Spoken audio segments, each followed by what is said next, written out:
The heavy iron door slammed shut, with a sound that echoed through Abigail Monroe's bones.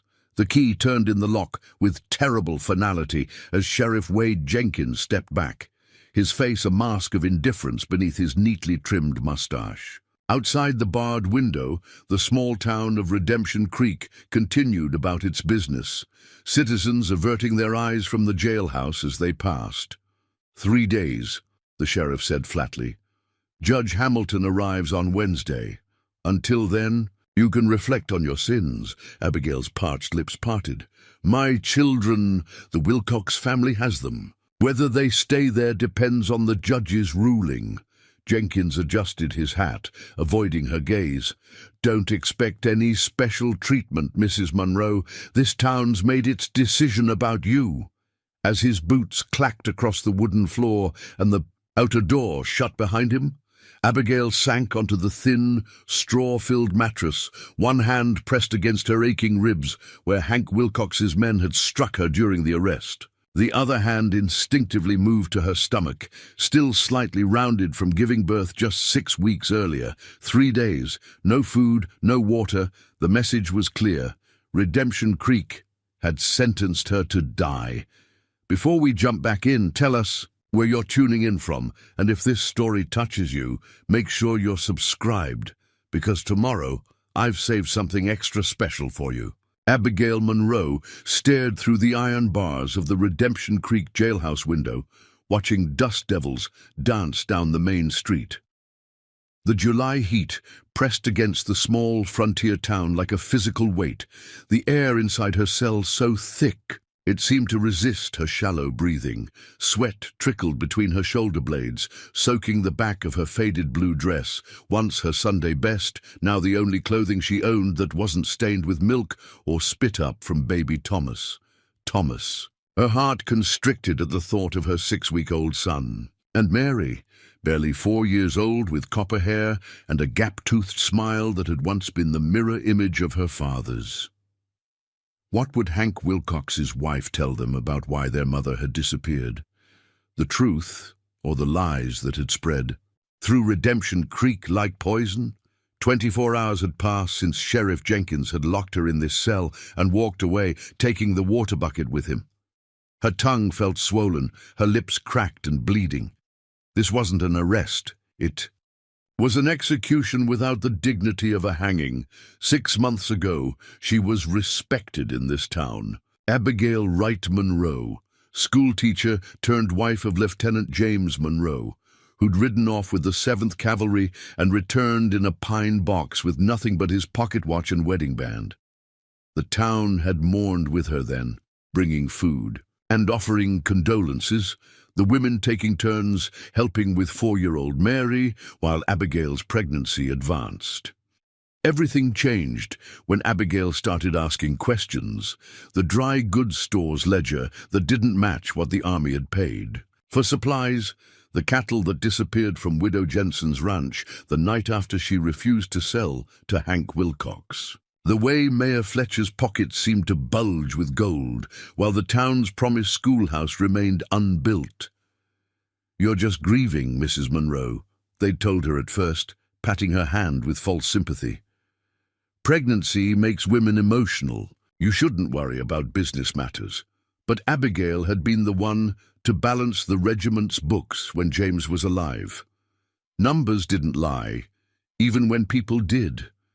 She'd written letters to the territorial governor, to the army quartermaster, even to a newspaper editor in Chicago who'd once printed a story about James's heroism. When she'd caught Wilcox's son tampering with her outgoing mail, she'd hidden her next letter in Mary's rag doll and paid the baker's boy to post it from the next town over. That letter had finally brought a U.S. Marshal to Redemption Creek. The day after he'd started asking questions, they found him face down in Walker's Creek with a bullet in his back. The day after that, Sheriff Jenkins and 3 deputies had dragged Abigail from her small cabin on the edge of town. Abigail Monroe, you're under arrest for the murder of U.S. Marshal Daniel Cooper. She'd laughed at first, thinking it a cruel joke. But the bruises on her arms from their grip were real enough, as was the throbbing pain in her ribs where Wilcox's foreman had struck her when she'd tried to reach for Mary. She'd heard her daughter's screams as Martha Wilcox had gathered both children into her wagon, Thomas wailing in hunger, torn from his mother's breast mid-feeding. A sound pulled Abigail from her bitter memories, boot steps on the boardwalk outside. Not Jenkins' familiar tread, but lighter, purposeful. The jailhouse door opened, then closed quietly. "Sheriff?" a woman's voice called. Abigail recognized it instantly, Rebecca Holloway, the midwife who'd delivered both Mary and Thomas. Silence answered her call. Jenkins was likely at Wilcox's saloon, where he spent most afternoons. The inner door creaked open, and Rebecca appeared, her round face pale beneath her bonnet. She glanced nervously over her shoulder before approaching the cell. "Oh, Abigail," she whispered, eyes widening at the sight of the prisoner. "What have they done to you?" "My children." Abigail's voice cracked. "Mary's refusing to eat," Rebecca said quickly, pulling a small canteen from beneath her shawl and passing it through the bars. "Martha Wilcox sent for me when the girl wouldn't stop crying. Thomas is taking goat's milk, but it doesn't sit well with him. He's colicky." Abigail unscrewed the canteen with shaking hands and took a careful sip, the lukewarm water like heaven on her parched tongue.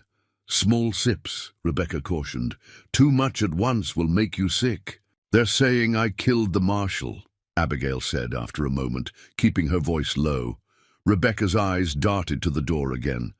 "Everyone knows that's not true, but Wilcox and the mayor are too scared to speak up." She pulled a small bundle. From her pocket, jerky and a heel of bread.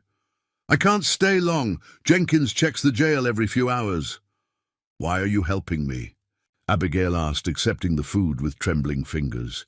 "They'll turn on you, too. My Henry worked for James before he joined the cavalry," Rebecca said simply. "He always said your husband was the only honest officer he'd ever known." Her expression hardened. "And I've delivered too many babies in this town not to know who's capable of murder and who isn't." A floorboard creaked outside. Rebecca stiffened. "I have to go. I'll try to check on your children again tomorrow." "Rebecca," Abigail caught her hand through the bars. "If I don't survive this, don't talk that way." "If I don't," Abigail insisted, "tell my children the truth when they're old enough. Tell them their mother fought for justice, not just for their father, but for everyone Wilcox and his cronies have wronged." Rebecca squeezed her hand, tears welling. "You'll tell them yourself." She pulled away, heading for the door. "I've heard rumors," she whispered, pausing. "A rider came through last night asking questions at the Broken Wheel Inn. Someone from outside. Maybe—" She shook her head. "Just hold on, Abigail."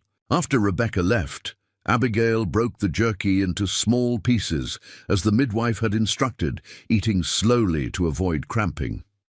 The bread she saved, wrapping it carefully in her handkerchief and tucking it beneath the thin mattress. As she rationed the precious water, sipping sparingly even as her body craved more, Abigail tried to make sense of Rebecca's parting words. A rider asking questions, an outsider. Was it possible someone had received one of her letters after all?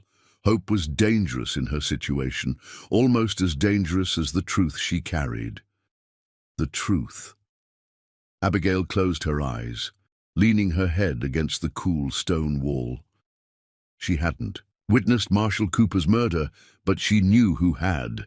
The night before his body was found, she'd been gathering late blackberries along Walker's Creek, Thomas strapped to her chest, when voices had drawn her into the shelter of a lightning struck. Oak Mayor Fletcher and Hank Wilcox stood on the bank, facing the marshal.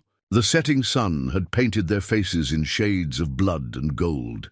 "You've got nothing but the hysterical claims of a war widow," Fletcher had said, his normally jovial voice hard-edged. "No judge will take her word over ours."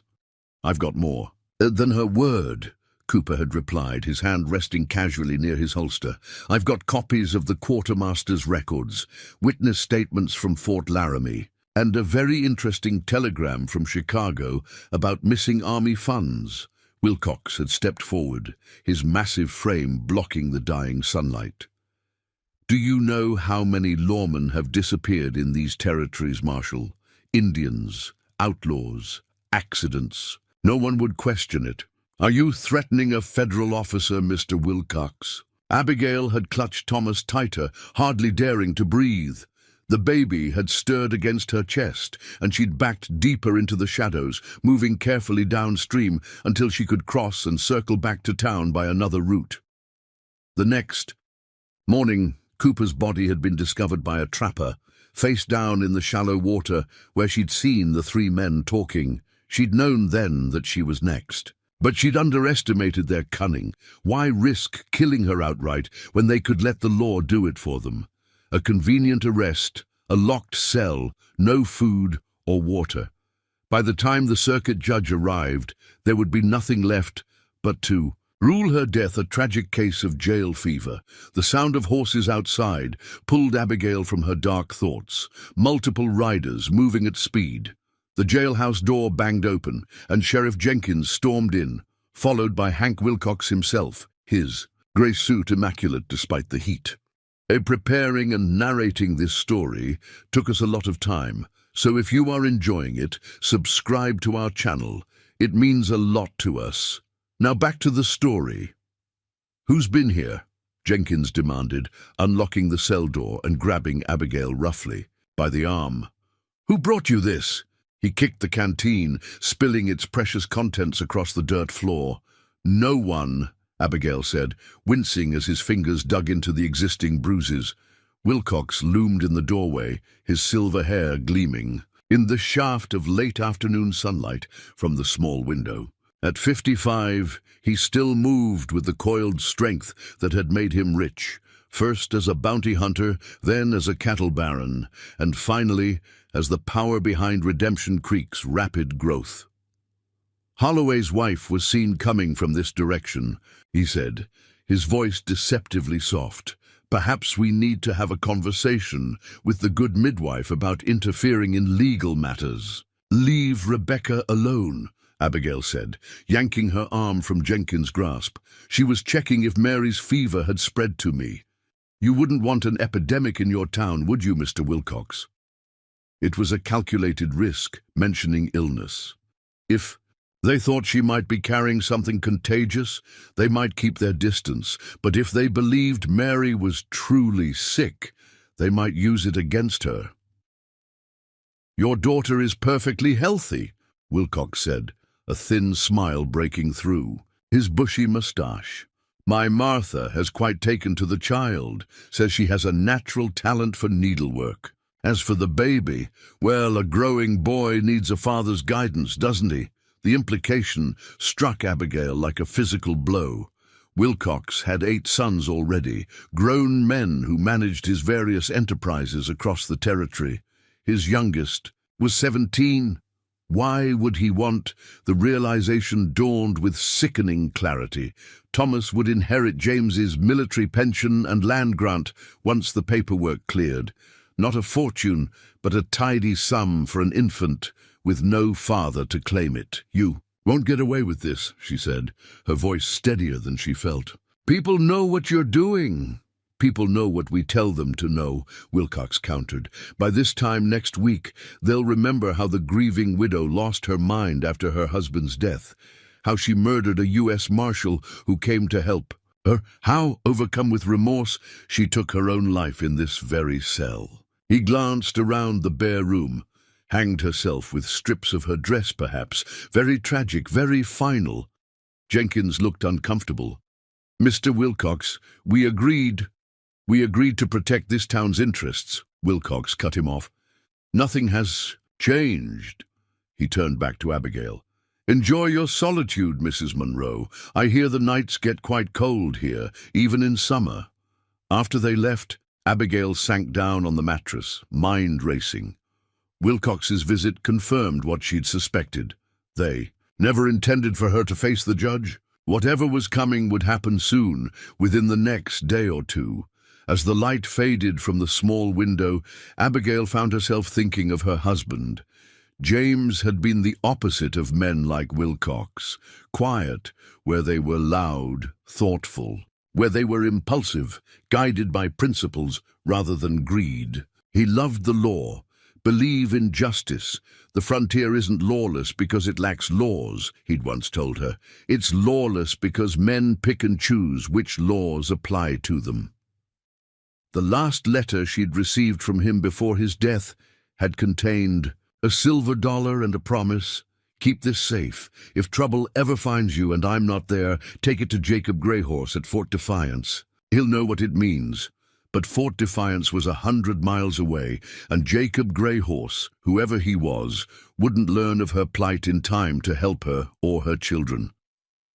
As full darkness descended, Abigail curled onto her side, preserving what little strength remained. Sleep came in restless bursts, punctuated by the distant howl of coyotes and the occasional shout from the saloon down the street. Sometime in the deepest part of night, Abigail jerked awake, every sense suddenly alert. Something had changed. The quality of silence, perhaps, or a shift in the air. The jail was dark, but not as dark as it should have been. A faint glow spilled beneath the outer door, not lamplight, but the cooler radiance of the moon. Abigail sat up slowly, straining. To hear no footsteps, no breathing, and yet she knew with absolute certainty that she was no longer alone. The outer door opened without a sound, which should have been impossible given its perpetual creak. A shadow moved across the patch of moonlight. On the floor, tall and straight-backed, not Jenkins' slouched silhouette or Wilcox's broad frame. The inner door opened next, and Abigail pressed herself against the wall, heart hammering. The figure paused in the doorway, face obscured by shadow, then moved forward with liquid grace that reminded her of a hunting cat. As the visitor approached the cell, moonlight caught the gleam of a silver star pinned to a black leather vest. Not the tin badge Jenkins wore, but something older, more formal. Mrs. Monroe. The voice was deep, with the faintest hint of an accent she couldn't place. "My name is Nathaniel Rivers. I understand you've been looking for justice in redemption." Creak! He stepped closer, into a shaft of moonlight, and Abigail's breath caught. He was tall and lean, perhaps 35, with sharp cheekbones and copper skin that spoke of native heritage. His black hair was cut shorter than most Indian men wore theirs, but longer than a white man's, falling to his shoulders in straight lines. A thin scar ran from his right temple to the corner of his mouth, pulling it into a slight, permanent grimace. Most striking were his eyes. One dark as midnight, the other a startling pale blue that seemed to glow in the darkness. "Who are you?" Abigail whispered. The man reached into his vest and withdrew something that caught the moonlight, a key. Not the iron key Jenkins carried, but a slender brass duplicate. "I'm the answer to your letters, Mrs. Monroe," he said, fitting the key into the lock. "And I believe you have information that will help me bring down the men who killed Marshal Cooper, the same men who've been stealing from the U.S. government for years."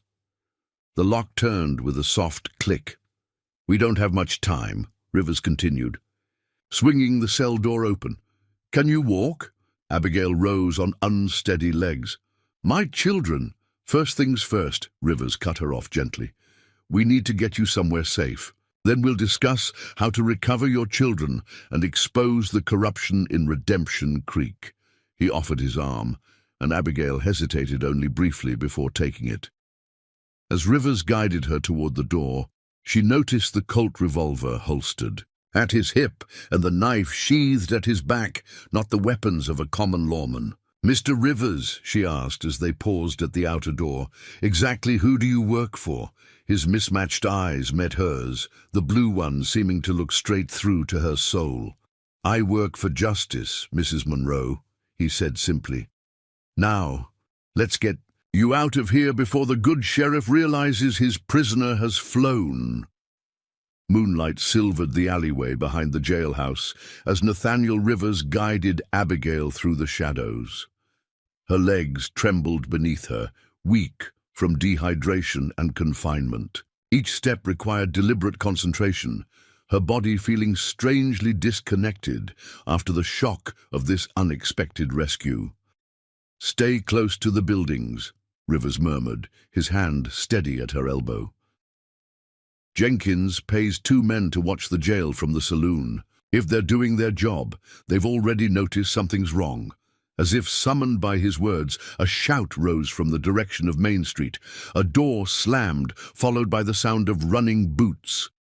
"Too late," Rivers said, his voice calm, despite the urgency of their situation. "Change of plans!" He led her to the back of the livery stable, where 2 horses waited, already saddled. One was a magnificent buckskin with a black mane, the other a sturdy dun mare.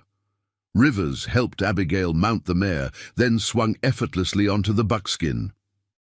"Head for the creek," he instructed, pointing toward the dark line of cottonwoods that marked the watercourse east of town. "Stay in the water for half a mile, then follow the bank north. I'll be right behind you." "But I don't," Abigail began, then bit back her protest. This wasn't the time to admit she'd never ridden without James or her father accompanying her. The mare seemed gentle enough, and whatever uncertainty she had about horseback riding paled against the dangers of remaining in Redemption Creek. She nudged the horse forward, wincing as her body protested the unfamiliar posture. Behind her, Rivers remained stationary, watching the town. "Go," he urged when she hesitated. "I need to make sure no one follows." The mare picked her way carefully through the darkness, seeming to understand the need for stealth. Abigail clung to the saddle horn, her weakened state making balance difficult. The cool night air carried the scent of sage and dust, and somewhere in the distance a lone coyote called to the moon. When she reached the creek, Abigail guided the mare into the shallow water as instructed. The splash of hooves masked any sounds from town, but she strained to hear, wondering what Rivers was doing. A single gunshot echoed across the plains, followed by a second. Her heart lurched painfully. The mare continued steadily upstream, unbothered by the sounds. Abigail fought the urge to turn back, reminding herself that she knew nothing about this man except that he'd freed her from certain death. If he'd been killed helping her escape, returning would only ensure that his sacrifice was wasted. After what seemed an eternity, she reached what she judged to be the half-mile mark. The creek bank rose more steeply here, with a narrow game trail visible in the moonlight. Abigail guided the mare out of the water and onto the path heading north as Rivers had directed. She'd traveled perhaps another quarter-mile when hoofbeats approached from behind. Panicked, she urged the mare into a stand of juniper, heart pounding as she fumbled at her waist for a weapon she didn't possess. "Mrs. Munro." Rivers' voice came softly through the darkness. "It's safe." Relief flooded through her as his tall figure materialized out of the shadows, the buckskin moving with the same liquid grace as its rider. "I heard shots," she said as he drew alongside her, "a necessary distraction." There was no boastfulness in his tone, just pragmatic efficiency. "Jenkins and his deputies are currently convinced we're heading west toward Cottonwood Junction." "Where are we actually going?" "North to Blackwater Canyon. I have a camp there." He studied her face in the moonlight. "It's about 4 hours' ride. Can you manage?" The concern in his voice triggered an unexpected surge of determination. "I'll manage." Rivers nodded once, apparently satisfied. "We'll alternate between walking and trotting. The horses can't sustain a gallop over that distance, and the terrain gets rough." As they rode north, the prairie gradually gave way to more rugged landscape. Low, rocky hills rose on either side, dotted with pinyon pines and juniper. The trail narrowed, forcing them to ride single file, Rivers leading the way with the confidence of someone who'd traveled this route many times before. Despite her brave words, the journey tested Abigail's endurance. The initial rush of escape had faded, leaving her acutely aware of her weakened condition. Her ribs ached with each breath, and dizziness threatened whenever they changed pace. Only the thought of her children kept her upright in the saddle. "We'll rest here," Rivers announced after about 2 hours, halting beside a small spring nestled among boulders. He dismounted in one fluid motion, then moved to help Abigail. Her legs buckled as they touched the ground, and he caught her easily, steadying her until she found her balance. "Drink slowly," he advised, leading her to the spring. "Too much at once will make you ill." The water tasted of minerals and earth, sweeter than any wine Abigail had ever sampled. She cupped her hands, forcing herself to sip rather than gulp, while Rivers tended to the horses. "You're a U.S. Marshal," she stated, rather than asked, having noticed the manner in which he cared for his equipment. Methodical and thorough, like James had been. "Was," Rivers corrected, unsaddling the buckskin. "Among other things." "What does that mean?" He paused, mismatched eyes reflecting starlight. "It means my jurisdiction is complicated." "Like your heritage?" The question slipped out before she could reconsider its boldness. To her surprise, a hint of a smile curved his scarred mouth. "Exactly like that." He returned his attention to the horses. "My father was Comanche. My mother was the daughter of a Texas Ranger. Neither community fully claim me, which makes me useful for certain types of work. Work like rescuing women from corrupt town jails. Work like investigating why 3 federal marshals have disappeared in this territory over the past year, and why Army supply wagons keep getting raided between Fort Laramie and outlying posts." His expression hardened. "Marshal Cooper was my friend. When his letters stopped coming, I requested the assignment to look into his disappearance." Abigail absorbed this information, pieces falling into place. "The quartermaster records. The missing supplies." "That's what I found in my husband's papers after he died." Rivers nodded. "Lieutenant Monroe was investigating supply discrepancies before his death. His commanding officer forwarded his preliminary findings to the marshal's office." "His commanding officer?" Abigail frowned. "Colonel Hargrove told me James died in a Sioux ambush while on routine patrol. That's the official report."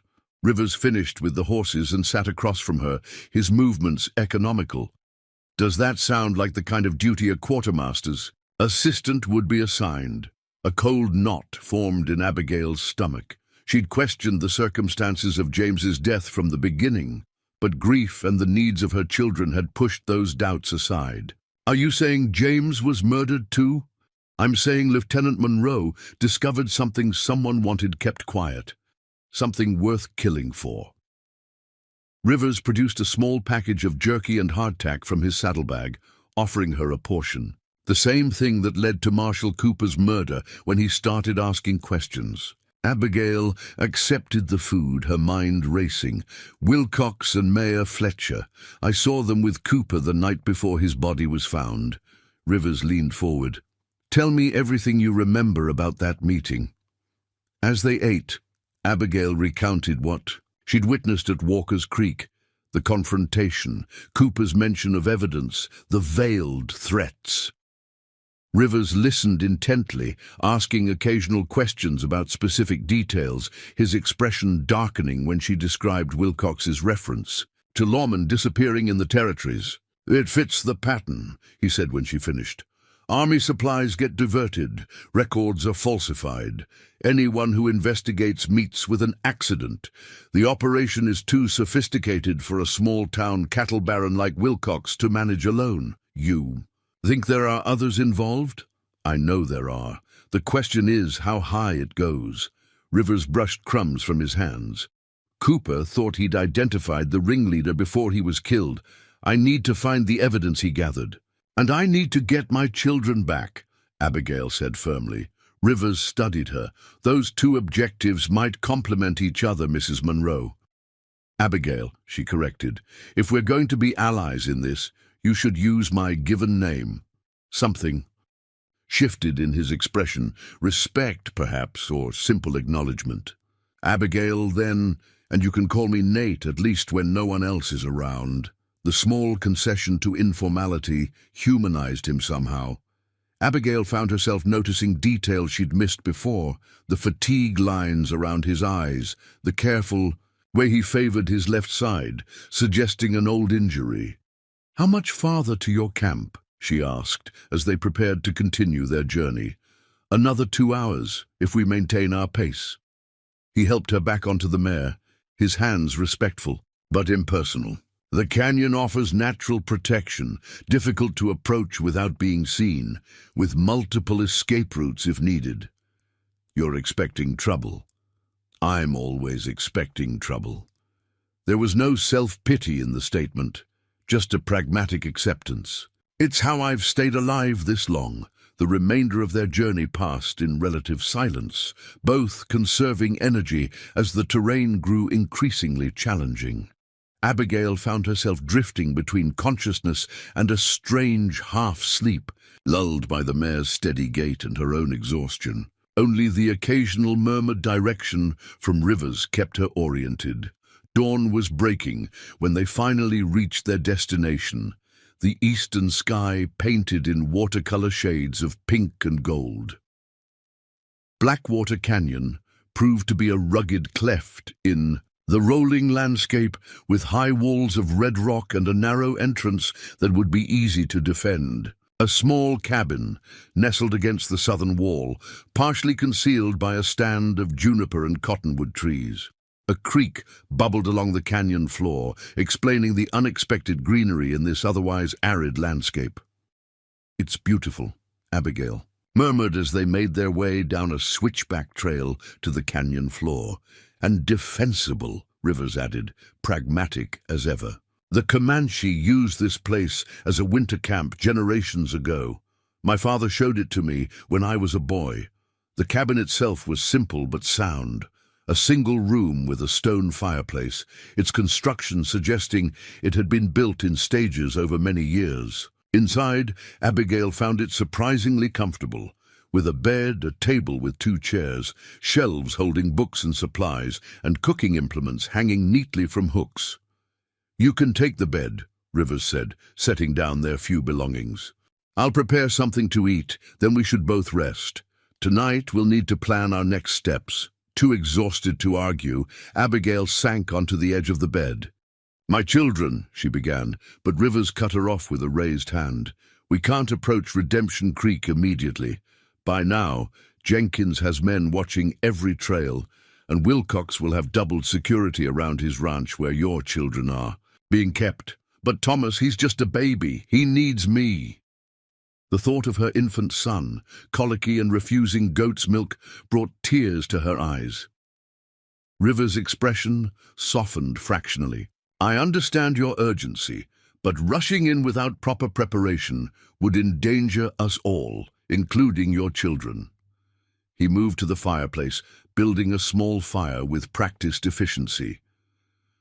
"Give yourself today to recover your strength. You're no good to Mary and Thomas half dead from exhaustion." The logic was irrefutable, but maternal instinct warred against prudence. "How long?" 2 days, perhaps 3, to gather intelligence and prepare. He set a pot of water over the growing flames. "I have contacts who can tell us exactly what's happening in Redemption Creek without alerting Wilcox to our presence." Abigail wanted to protest further, but a wave of dizziness reminded her of her physical limitations. She'd been without proper food and water for over 30 hours before Rebecca's intervention, and the journey had depleted what little reserves. She'd had 2 days, she conceded reluctantly. "Not a moment longer." Rivers nodded, accepting her terms without argument. As he prepared a simple meal of cornmeal mush sweetened with dried apples, Abigail took stock of her situation. 24 hours ago, she'd been resigned to death in a jail cell. Now she was miles from Redemption Creek, in a hidden canyon with a half-Comanche former marshal who clearly had his own agenda regarding Wilcox and his operation. The question was whether that agenda would help or hinder her primary goal, recovering Her children, why did you really rescue me? She asked as Rivers placed a bowl of steaming food before her. You could have investigated Cooper's death without involving me. Rivers considered her question, his mismatched eyes unreadable. Cooper's last message mentioned a witness to his meeting with Wilcox and Fletcher.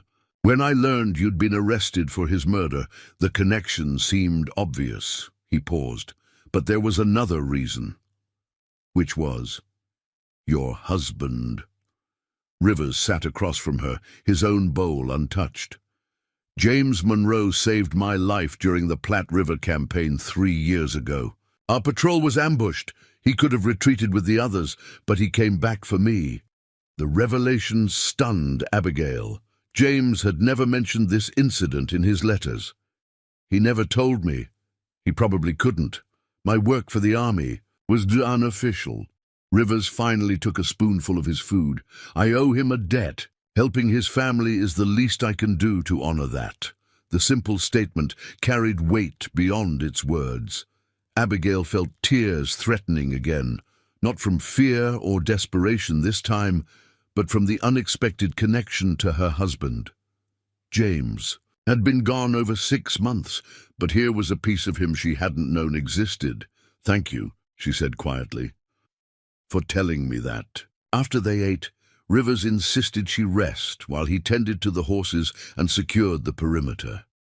Despite her intention to remain vigilant, Abigail fell into a deep sleep almost immediately upon lying down, her body surrendering to its overwhelming need for recovery. She woke to lengthening shadows and the smell of coffee. For a moment, disorientation gripped her. The unfamiliar ceiling, the sound of water nearby, the absence of town noises. Then memory flooded back, bringing with it renewed anxiety about her children. Rivers sat at the table, a map spread before him, making notes in a small, leather-bound journal. He looked up as she stirred. You've been asleep for nearly 10 hours, he said, rising to pour her coffee. How do you feel? Abigail took mental inventory. The dizziness had subsided, and while her muscles ached from the unaccustomed riding, her mind felt clearer than it had since her arrest. Better, she admitted, accepting the tin cup. Stronger. Good. We have work to do. Rivers gestured to the map. This is Wilcox's ranch, about 4 miles outside Redemption Creek. According to my information, that's where your children are being kept. Abigail studied the crude drawing, noting the main house, bunkhouse, and outbuildings. How did you get this? I spent 3 weeks watching the place before I came for you. Rivers tapped a small structure near what appeared to be a garden. This is where Martha Wilcox spends most of her afternoons, a sort of tea house. She's likely keeping your daughter with her. And Thomas? Probably in the main house. Wilcox has hired a new wet nurse, a young widow from Cottonwood Junction. The revelation that another woman was nursing her baby sent a stab of pain through Abigail's heart, but she forced herself to focus on the practical implications. So both children are in separate locations within the ranch, Rivers nodded.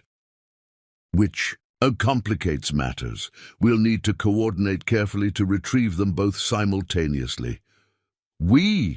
Abigail challenged.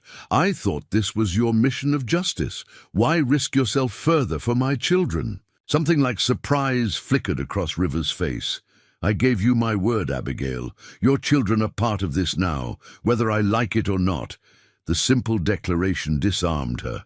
In a world where men's promises had proven worthless, from the mayor's civic assurances to the sheriff's oath to uphold the law, Rivers' matter-of-fact commitment stood in stark contrast. Besides, he added with the faintest hint of that crooked smile, I need you focused on helping me find Cooper's evidence, not distracted by worry for your children. You think his evidence is still in Redemption Creek? I think Cooper hid it, somewhere before his final meeting with Wilcox and Fletcher. Rivers shuffled through some papers. His last message to me mentioned insurance he'd placed somewhere safe. The schoolhouse, Abigail said suddenly, a memory surfacing. The day Before he died, I saw the marshal at the old schoolhouse. It's been abandoned since last winter when the roof partially collapsed. Rivers looked up sharply. Did anyone else see him there? I don't think so. It was early morning and the building sits at the edge of town. Abigail frowned, thinking. I only noticed because I used to teach there before Mary was born. It seemed odd that a U.S. Marshal would be interested in a condemned building. The perfect hiding place, Rivers mused. Somewhere no one would casually visit, but with a connection. To you, the teacher who sent the letters that brought him to Redemption Creek. A plan was taking shape between them. Unspoken but increasingly clear. They would need to return to Redemption Creek to retrieve both Abigail's children and the evidence Cooper had hidden. And they would need to do it right under the noses of the men who wanted them dead. When do we start? Abigail asked, the last vestiges of her former life falling away as she met Rivers' mismatched gaze across the table. Tomorrow, he replied. We begin at sundown. Dawn found Abigail at the creek's edge, scrubbing her skin with sand and cold water. 3 days of captivity had left a layer of grime she was desperate to remove, as if washing away the jail's filth could somehow cleanse the memory of her ordeal. Her ribs still ached where Wilcox's men had struck her, the bruises blossoming in shades of purple and yellow across her pale skin. Nate had respectfully withdrawn to hunt, giving her privacy for this necessary ritual. Before leaving, he'd placed a bundle of clothing near the water, a pair of buckskin trousers, a cotton shirt, and a worn leather vest, all clearly made for someone smaller than himself. When Abigail questioned their origin, he'd simply said, they belong to someone who no longer needs them, and walked away before she could press further. The clothes fit surprisingly well, though the trousers required a piece of rope as a belt. Practical garments for riding and stealth, not the attire of a schoolteacher or a lieutenant's wife. But Abigail was neither of those things anymore. She was combing her damp hair with her fingers when Nate returned, a brace of rabbits hanging from his belt. He paused at the sight of her in the borrowed clothes, something unreadable flickering across his scarred face. Better, he asked, gesturing to her transformed appearance. Cleaner, at least. Abigail straightened, squaring her shoulders against his scrutiny. These clothes, were they your mother's? His expression shuttered. My wife's. The revelation caught her off guard. Though she'd spent hours in his company, Nate had revealed almost nothing personal beyond his mixed heritage and his connection to James. I'm sorry, she said softly. I didn't realize. It was a long time ago. He moved past her toward the cabin, his tone closing the subject. She was about your size. She would have approved of them being used for a practical purpose. Abigail followed him, curiosity warring with respect for his privacy. What happened to her? Nate was silent so long, she thought he might not answer. When he finally spoke, his voice carried a carefully controlled neutrality. Smallpox, 8 years ago at Fort Defiance. I was away tracking Comanchero raiders when the outbreak started. He began preparing the rabbits for cooking with precise, economical movements. By the time I returned, Hannah was gone, along with a third of the fort's population. Fort Defiance. The name stirred something in Abigail's memory, James mentioning it in his final letter. My husband wrote about Fort Defiance before he died. Something about a man named Jacob Greyhorse. Nate's hand stilled momentarily. Jacob was my mother's brother, a scout for the army, like I was. He died at Platte River, in the same ambush where your husband saved my life. The connections between their lives continued to multiply, weaving a pattern Abigail couldn't yet fully discern. I'm sorry for your losses. Both of them. Nate acknowledged her sympathy with a slight nod, then returned to his task. Loss is the price of survival out here. The wise learn from it. The foolish let it destroy them.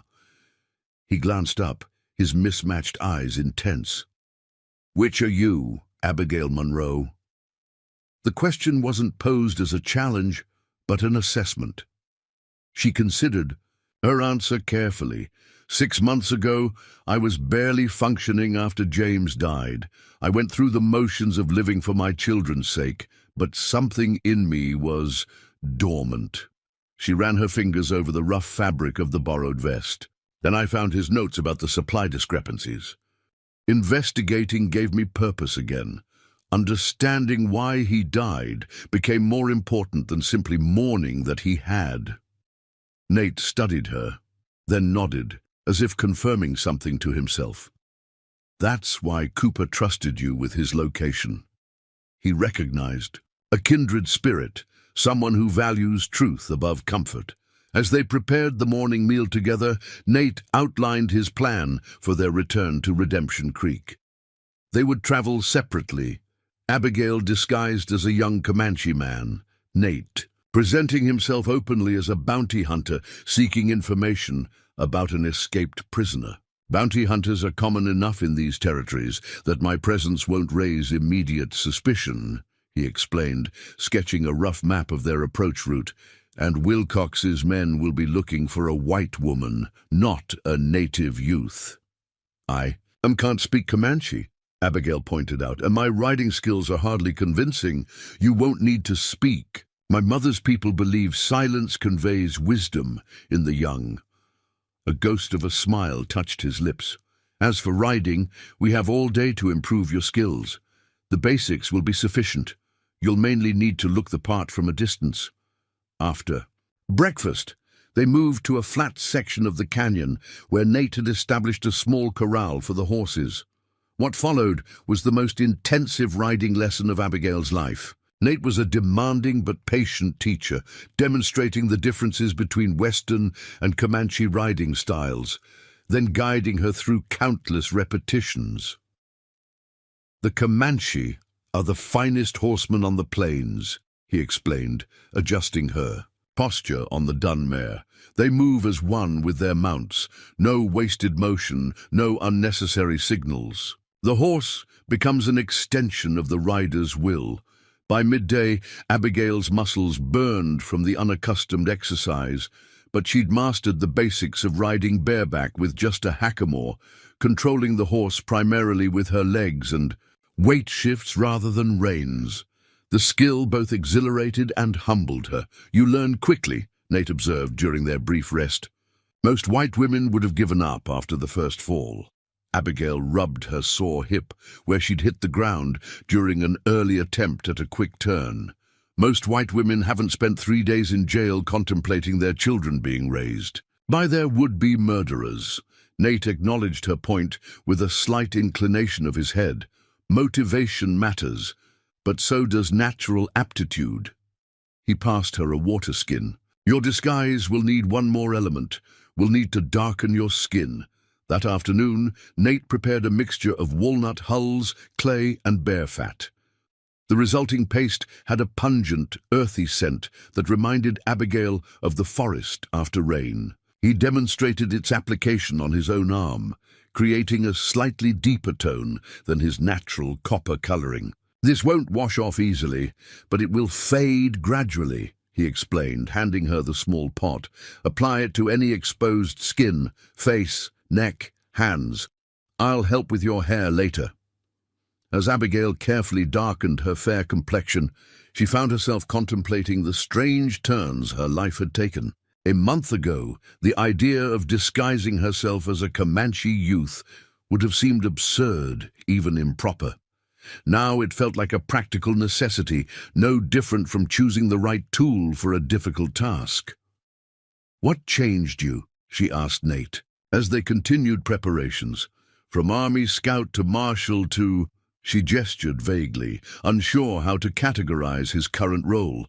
He considered the question while checking the loads in his Remington revolver. I straddled 2 worlds from birth, never fully accepted in either. For a time, I believed I could bridge that gap, help the army understand the native peoples, and help my mother's relatives adapt to changing times. His face hardened. I was naive. What happened?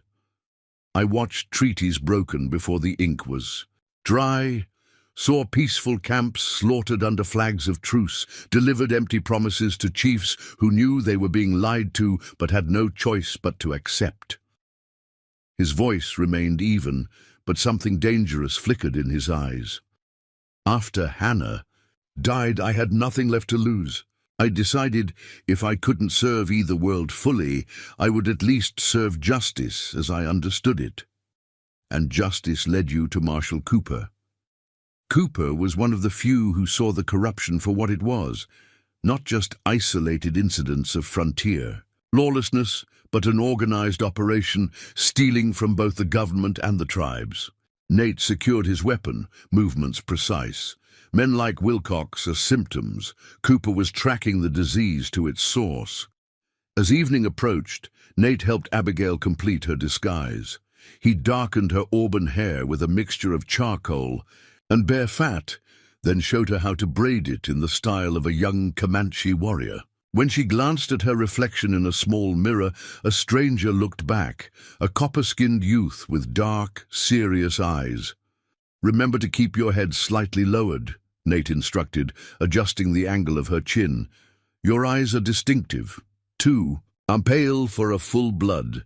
In poor light, you'll pass inspection, but don't invite direct scrutiny." They packed lightly for the journey, weapons, minimal provisions, and a small collection of tools Nate deemed essential.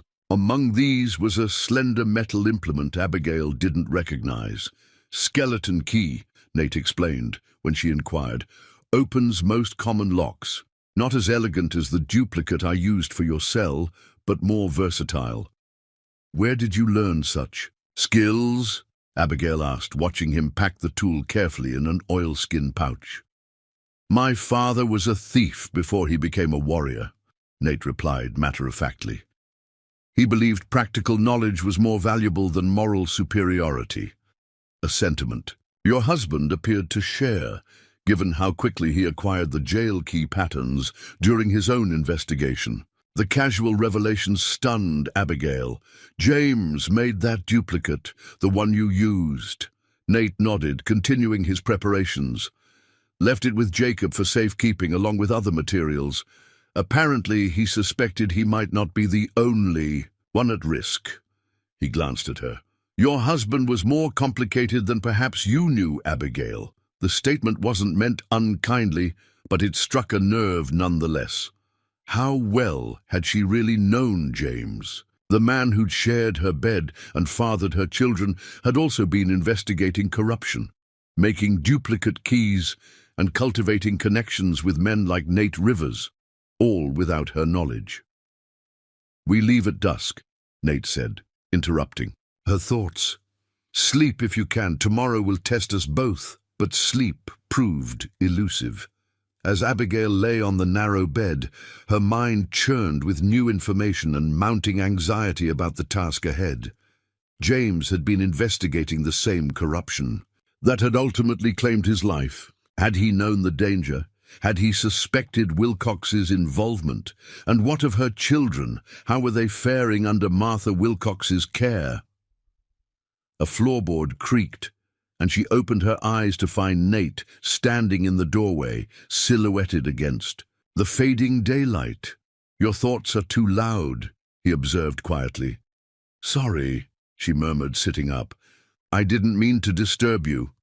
"You didn't." He moved to the table, lighting a small oil lamp. Its warm glow softened the harsh angles of his face, making him appear younger, less weathered. "I've been considering our approach. There's something you should know before we reach Redemption Creek." The solemnity in his tone sent a chill through her. "What is it?" Nate placed a folded paper on the table between them. "This arrived by courier last week, just before I came for you. It's from an army clerk at Fort Laramie who's been helping with my investigation." Abigail unfolded the document with growing apprehension. It was a copy of an official report, James's death certificate, with Colonel Hargrove's signature at the bottom. But contrary to what she'd been told, it didn't list Sioux ambush as the cause of death. It listed gunshot wound to the back, origin undetermined. Her hands trembled as she read the clinical description. James hadn't died in combat, but had been shot from behind, executed. The report had been altered before being provided to her, the truth buried beneath official condolences and a flag-draped coffin. "He knew too much," Nate said softly. "Just like Cooper, just like you." Abigail stared at the document, grief giving way to a cold, clarifying rage. "Hargrove is part of this. It appears so, which means the corruption extends beyond redemption, Greek, into the highest levels of the territorial command." Nate sat across from her, his expression grave. "This is bigger than Wilcox stealing army supplies, Abigail. This is systematic plunder on a massive scale, weapons diverted to hostile tribes to justify increased military budgets, supplies reported destroyed, then sold to settlements at inflated prices, land seized from hostile natives, then magically appearing in the property portfolios of certain officers. And James discovered this, parts of it, enough to get himself killed." Nate tapped the document. "Cooper was collecting evidence against Hargrove specifically when he disappeared. I believe that's what he hid in the old schoolhouse. Documentation that would connect Hargrove to the operation and implicate whoever is protecting him in Washington." Abigail processed this information, connecting it to her own discoveries in James's papers. "The supply manifests I found, they showed discrepancies in weapons shipments, not just food and blankets." "Exactly. Thousands of rifles and ammunition reported damaged in transit, written off the books." Nate's eyes held hers. "Those same weapons later appeared in Comanche and Apache raids, leading to retaliatory campaigns that conveniently required more supplies, more troops, more money flowing from Washington." "A war manufactured for profit," Abigail whispered, the full scope of the conspiracy dawning on her. "But why would Hargrove involve someone like Wilcox? A colonel could find more sophisticated partners. Frontier towns are ideal hubs for this kind of operation, remote enough to escape scrutiny, but connected enough to move goods. Wilcox controls Redemption Creek completely, from the sheriff to the telegraph operator, and he has connections with traders who supply the reservations." Nate folded the death certificate carefully. "Men like Wilcox are valuable to men like Hargrove, ruthless, greedy, and expendable if necessary." The enormity of what they were facing settled over Abigail, like a physical weight.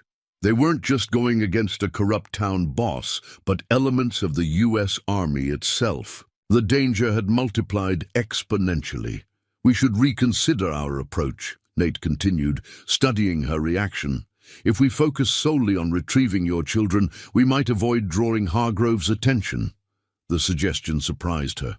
"You would abandon Cooper's evidence after coming this far?" Nate's expression remained carefully neutral. "I'm acknowledging the increased risk. Your children's safety is the priority. You said so yourself." Abigail rose, moving to the cabin's small window. The canyon was bathed in the deep blue of approaching twilight, stars appearing one by one in the darkening sky.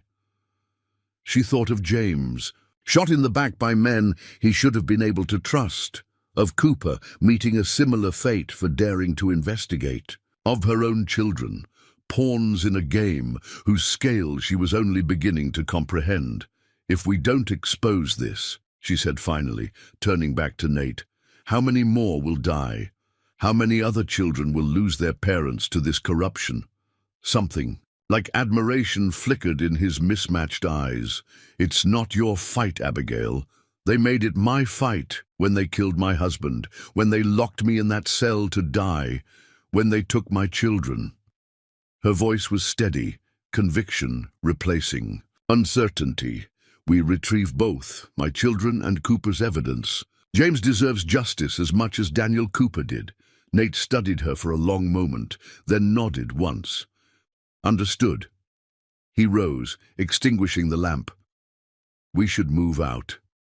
There's a half-moon tonight. Enough light to travel, not enough to make us conspicuous." They prepared in silence, each absorbed in private thoughts. As Abigail adjusted the buckskin clothing one final time, checking that her darkened skin showed no telltale patches of paleness, Nate approached with something held carefully in his hands. "This belonged to my wife," he said, offering her a beaded leather necklace with a small silver pendant. Among the Comanche, it's believed to offer protection to those who travel dangerous paths. The gesture, so unexpected from this stoic, reserved man, caught Abigail by surprise. "I couldn't possibly—" "Hannah would have wanted you to have it," he interrupted quietly. "She, too, was a woman who chose justice over safety." Abigail accepted the necklace, recognizing the gift for what it was, not merely a practical addition to her disguise, but a symbolic gesture of trust and alliance. She slipped it over her head, the silver pendant cool against her skin. "Thank you," she said simply. Nate acknowledged her thanks with a slight nod, then turned toward the waiting horses. "Stay close until we reach the foothills, then maintain distance, as we discussed. If anything goes wrong, I make for the lightning-struck oak east of town. Wait 2 hours, then return to the canyon if you don't appear," Abigail recited, mounting the dun mare with newfound confidence. "I remember."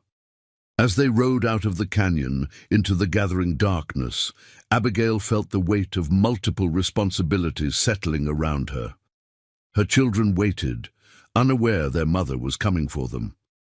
James's killers continued their operations, untroubled by accountability, and somewhere in Redemption Creek, evidence lay hidden that could bring down a conspiracy reaching to the highest levels of territorial authority.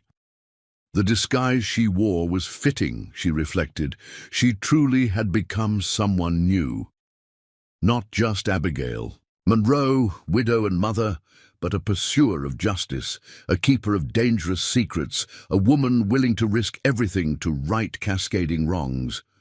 The moon rose higher as they rode southeast toward Redemption Creek, casting long shadows across the scrubland. Behind them, Blackwater Canyon disappeared into darkness, their temporary sanctuary reduced to memory as they advanced into uncertainty. Ahead lay Redemption Creek, a frontier town whose name had become an irony, a place now defined by corruption rather than salvation. Somewhere within its limits, Martha Wilcox tended to children not her own, unaware that their mother approached like a shadow on the night wind.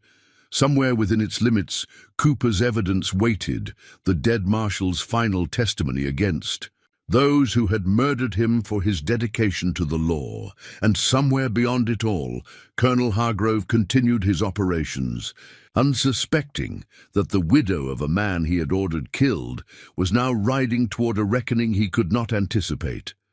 Abigail straightened in the saddle, adopting the fluid posture Nate had taught her. The silver pendant rested against her breastbone, a talisman of courage borrowed from another woman who had faced darkness without flinching. Tomorrow would bring either justice or death, perhaps both. But as the half-moon climbed higher in the vast western sky, Abigail Monroe felt something she had not experienced since the day Sheriff Jenkins had locked her cell door. Hope, small but inextinguishable, like the distant stars, guiding their way through the wilderness. Redemption Creek appeared through the morning mist like a mirage rising from the plains, a scattered collection of wooden buildings straddling the dusty main road, the church steeple on one end balanced by the gallows frame at the other. From their vantage point on a low ridge 1/2 mile east of town, Abigail studied the place that had nearly become her tomb. It looked smaller somehow, less substantial than the community that had dominated her life since James's death. "Remember, your role," Nate murmured beside her, his voice barely audible above the soft prairie breeze. "No English, no direct eye contact with anyone. Stay near the trading post, but remain inconspicuous." Abigail nodded, adjusting the worn blanket draped across her shoulders. In her Comanche disguise, she was nearly unrecognizable. Skin darkened to a deep copper, hair braided tightly against her skull, body language altered to reflect the watchful reserve Nate had coached her to adopt. Even her own children would struggle to identify her at a distance. The thought of Mary and Thomas sent a fresh pang through her heart. So close now, yet still beyond reach, until their careful plan could unfold. "The town looks quiet," she observed, scanning for any unusual activity. "Too quiet." Nate's mismatched eyes narrowed as he surveyed the scene. Tuesday morning should see more movement, ranchers coming in for supplies, the stage from Fort Laramie. Abigail followed his gaze, noting the absence of the usual bustle. Jenkins must still have men searching the outlying areas. Likely. Nate checked his weapons one final time. The Remington revolver at his hip, the knife sheathed at his back, and a smaller derringer concealed in his boot. "We proceed as planned, but be alert for any changes. Meet at the schoolhouse at noon, as arranged." With that, he urged his buckskin forward, descending toward town at an unhurried pace while Abigail remained on the ridge, counting slowly to 500 as they'd agreed. His approach would be direct, a bounty hunter arriving openly to inquire about the escaped prisoner and the reward Wilcox had posted. Her path would be circuitous, entering town from the south as if she were a young Comanche coming to trade at Parker's General Store, one of the few establishments that still dealt fairly with native customers. When Abigail finally nudged her, mare forward, she focused on maintaining the riding posture Nate had drilled into her, back straight but relaxed, movements flowing with the horse rather than against it. The transformation went beyond physical appearance. She had to embody a different way of moving through the world, alert to dangers her settler self might have overlooked. She circled wide to the south, approaching Redemption Creek along the creek itself, where a small Comanche trading party occasionally camped during the spring months. The familiar landscape looked different from horseback, landmarks shifting perspective in ways that momentarily disoriented her. When she reached the stand of cottonwoods that marked the town's informal boundary, she paused, observing the settlement through new eyes. Two men loitered outside the sheriff's office, rifles cradled in their arms. Not regular deputies, but hired guns, based on their trail-worn appearance. The saloon's doors stood open despite the early hour, while the smithy remained silent, no smoke rising from its forge. Most telling was the telegraph office, where the operator sat on the front porch rather than at his desk inside, clearly positioned to monitor arrivals from the East Road. They're waiting for something, Abigail realized, or someone. Keeping to the plan, she guided her mare toward Parker's store at the south end of town, maintaining the deliberate pace of someone with no particular urgency. As she approached, she noted with relief that old Parker himself was sweeping the boardwalk in front of his establishment, his stooped figure unmistakable even at a distance. Oscar Parker had been one of the few townspeople who'd shown genuine sympathy after James's death, often slipping extra supplies into Abigail's purchases without charging for them. His wife had been Cheyenne, dead now 5 years from consumption, but the trader maintained fair relations with the indigenous people who brought furs and crafts to exchange for manufactured goods. Abigail dismounted at the hitching post, keeping her head slightly lowered as Nate had instructed. She secured the mare, then approached the store with the proper mixture of caution and purpose. Parker glanced up, assessing her with the practiced eye of a frontier trader. If he noticed anything unusual about her appearance, he gave no sign of it. "Good morning, young man," he greeted in the simplified English he used with his native customers. "You come to trade?" Abigail made the hand gesture Nate had taught her, agreement without words, and followed the old man into the store. The familiar sense of coffee beans, tobacco, and leather goods washed over her, triggering memories of shopping here with Mary perched on her hip, the little girl enchanted by the colorful bolts of fabric and glass jars of candy. She forced the memory aside, focusing on her role. From the small pouch at her waist, she produced 3 rabbit pelts Nate had prepared for this purpose, laying them on the counter with careful deliberation. Good quality, Parker commented, examining the furs. You want coffee? Sugar? He gestured to the shelves behind him. When Abigail pointed to a small sack of coffee beans, the trader nodded approval. Good choice. Best beans from Mexico. I add tobacco too, yes? For your father. Another gesture of agreement. As Parker measured the goods, Abigail allowed her gaze to wander the store, noting the new wanted poster displayed prominently near the door. Her own face stared back at her, the artist's rendering surprisingly accurate beneath the bold letters. Escaped murderer, $200 reward. Bad business with the schoolteacher, Parker remarked, following her gaze. Whole town's upside down looking for her. He leaned closer, voice dropping. Between us, something doesn't smell right about it. Mrs. Monroe wouldn't hurt a fly, let alone a marshal. Abigail kept her expression carefully neutral, though her pulse quickened at this unexpected support. Parker continued packaging her goods, speaking in the measured cadence he reserved for important information. Sheriff's got men watching every trail out of the county. Wilcox brought in extra hands from his North Range, even sent a telegram to Fort Laramie requesting soldiers. He tied the package with string. Colonel himself is riding in tomorrow, they say. The news sent ice through Abigail's veins. Colonel Hargrove, James's commander and likely his murderer, coming to Redemption Creek personally. The timing couldn't be coincidence. Strange times. Parker continued, sliding the package across the counter. Strange doings all around. Take care on the trails, young man.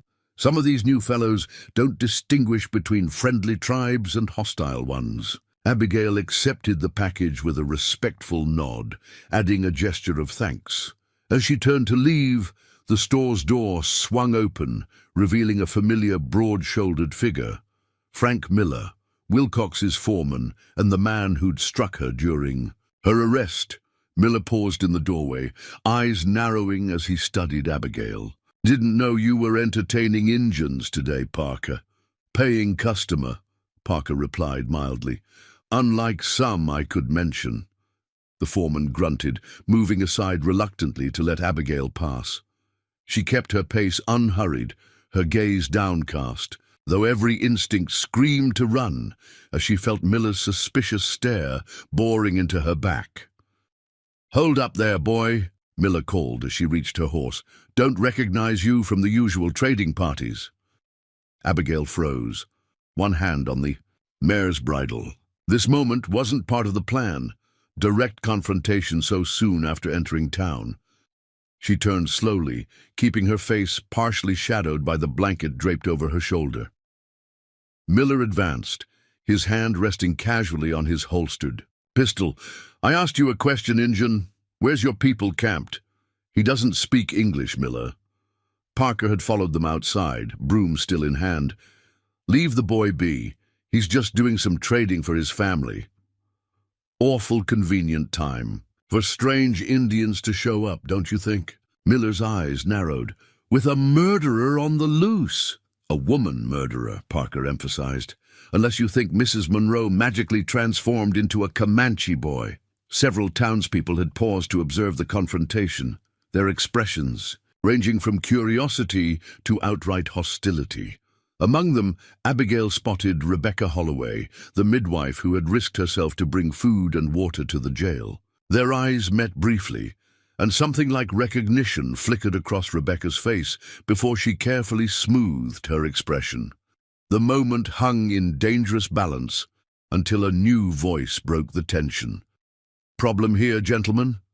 Nate Rivers strolled toward them, his bounty hunter persona fully assumed, confident bordering on arrogant, hand resting casually near his holster, eyes assessing the situation with professional interest.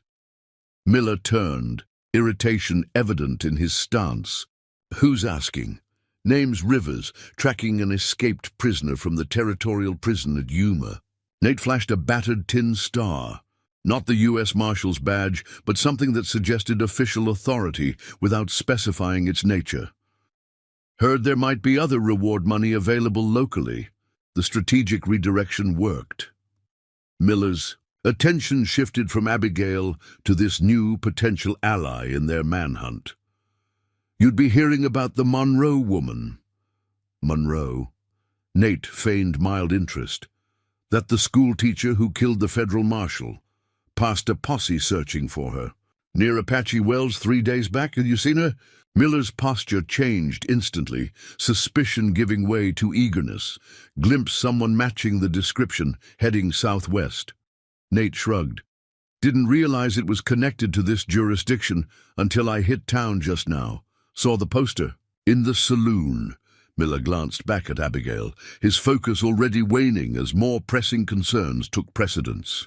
You should check in with Sheriff Jenkins. Mr. Wilcox is offering $200 for information, $300 for the woman herself.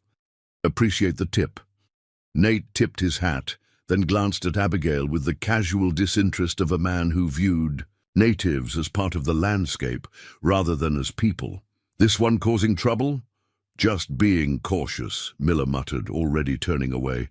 Too many strangers lately for comfort. As Miller strode toward the sheriff's office, presumably to report the bounty hunter's information, Parker returned to his sweeping with the air of a man deliberately minding his own business. Nate gave Abigail an almost imperceptible nod before, continuing down the street toward the jail, maintaining their facade of unfamiliarity. Abigail mounted her mare with practiced ease, the first test of their deception successfully navigated. She guided her horse toward the back of Parker's store, where a water trough offered a legitimate reason to linger. As she allowed the animal to drink, Rebecca Holloway approached, a basket of laundry balanced on her hip as if she were merely passing by on household errands. That man doesn't know what he's walking into, the midwife murmured, adjusting her burden while seemingly speaking to herself. Jenkins has 4 men inside the jail, waiting for anyone asking questions about the escape. Abigail remained silent, eyes fixed on her horse. Mary cried for her mother all night, Rebecca continued softly. The baby won't keep down the goat's milk. Martha Wilcox is at her wit's end with both of them. She glanced around to ensure they weren't observed. The old schoolhouse was searched yesterday. Whatever they were looking for, they didn't find it. The news both relieved and concerned Abigail. Cooper's evidence remained hidden, but her children were suffering in her absence. She made a subtle gesture of thanks, hoping Rebecca would understand. "Be careful," the midwife whispered, moving away. "Wilcox knows someone helped you escape. He's out for blood." As Rebecca disappeared around the corner, Abigail considered their next steps. Nate was likely walking into a trap at the jail, though he'd anticipated such a reception. Their plan accounted for Jenkins's suspicion of strangers using it to create opportunities elsewhere, while attention focused on the bounty hunter. She guided her mare casually toward the church at the north end of town, maintaining the unhurried pace of someone with no particular destination. The old schoolhouse stood behind it, partially concealed by a stand of elm trees that had grown wild since the building's abandonment. The small, weathered structure looked even more dilapidated than Abigail remembered, roof sagging where snow had collapsed a section the previous winter, windows boarded haphazardly, the front steps rotting. A forbidding chain and padlock secured the door, evidence of the search Rebecca had mentioned. Abigail circled the building at a discreet distance, assessing approach routes and potential hiding places. According to their plan, she would meet Nate here at noon, using the church bells tolling as cover for their rendezvous. Until then, she needed to remain visible enough to establish her presence as an unremarkable Comanche youth, yet inconspicuous enough to avoid further scrutiny. She made her way toward the livery stable, where native traders often gathered to rest and water their horses. The hostler, a grizzled veteran of the Mexican War, barely glanced up as she approached, merely pointing to the communal water barrel at the side of the building, as Abigail allowed her mare to drink alongside 2 other horses. She observed the town's rhythms from this new vantage point. The unusual quietness she'd noted earlier persisted, with fewer townspeople than normal conducting their daily business. Those who did venture out moved with a wariness that suggested an underlying tension, conversations hushed, gazes flicking, towards strangers with suspicion.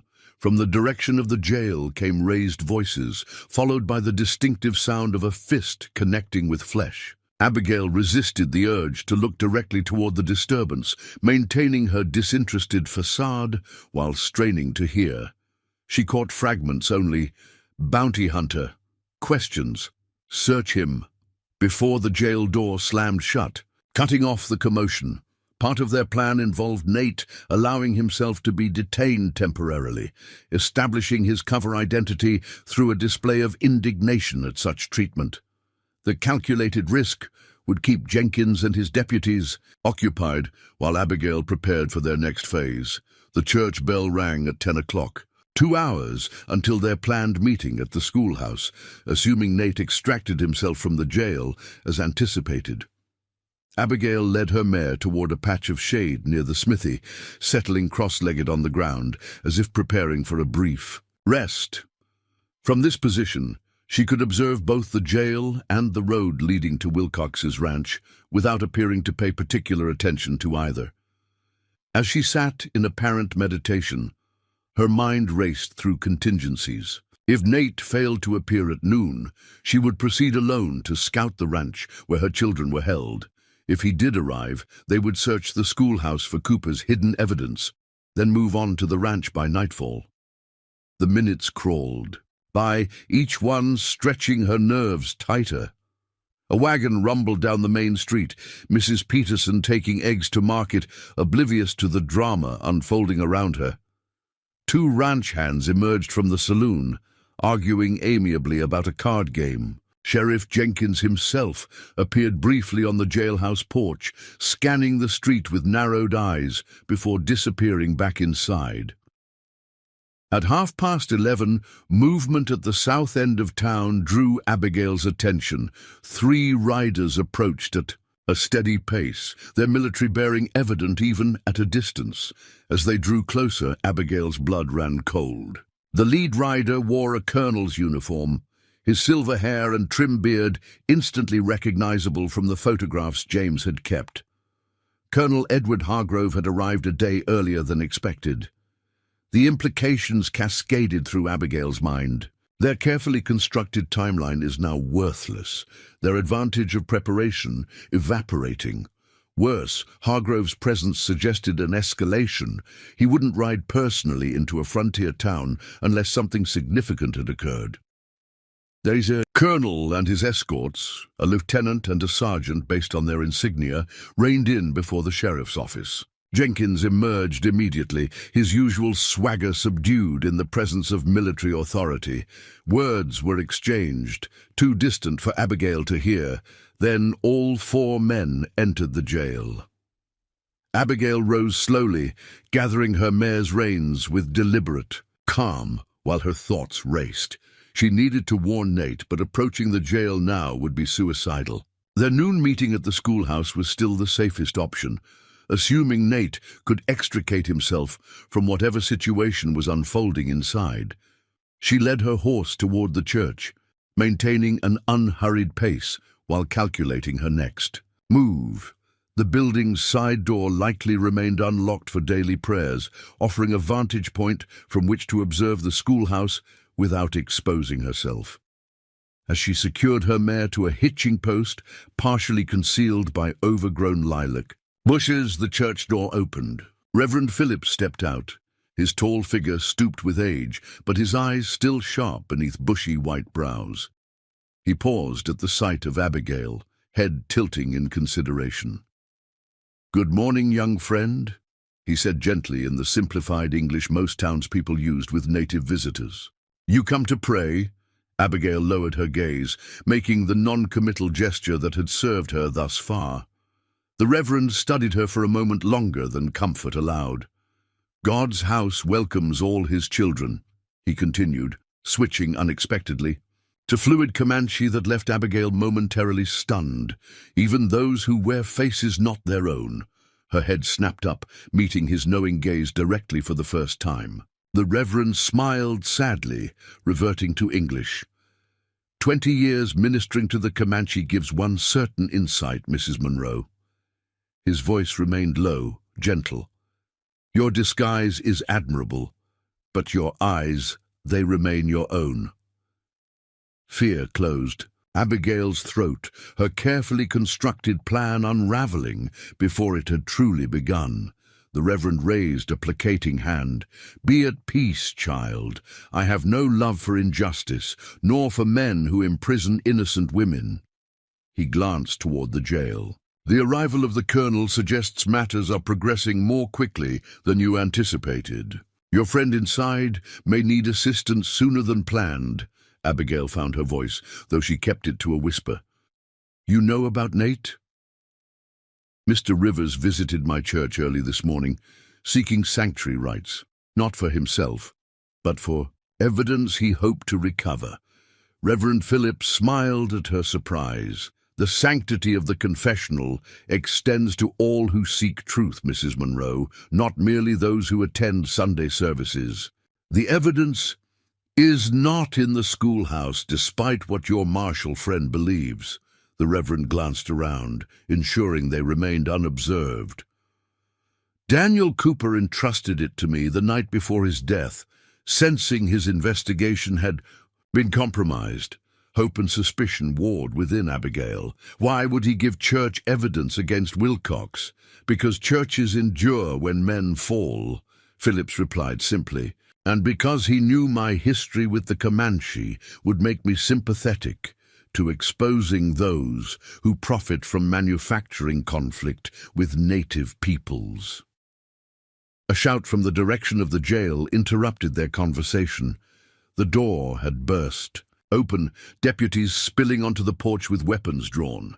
In their midst stood Colonel Hargrove, his face flushed with anger as he gesticulated toward the livery stable.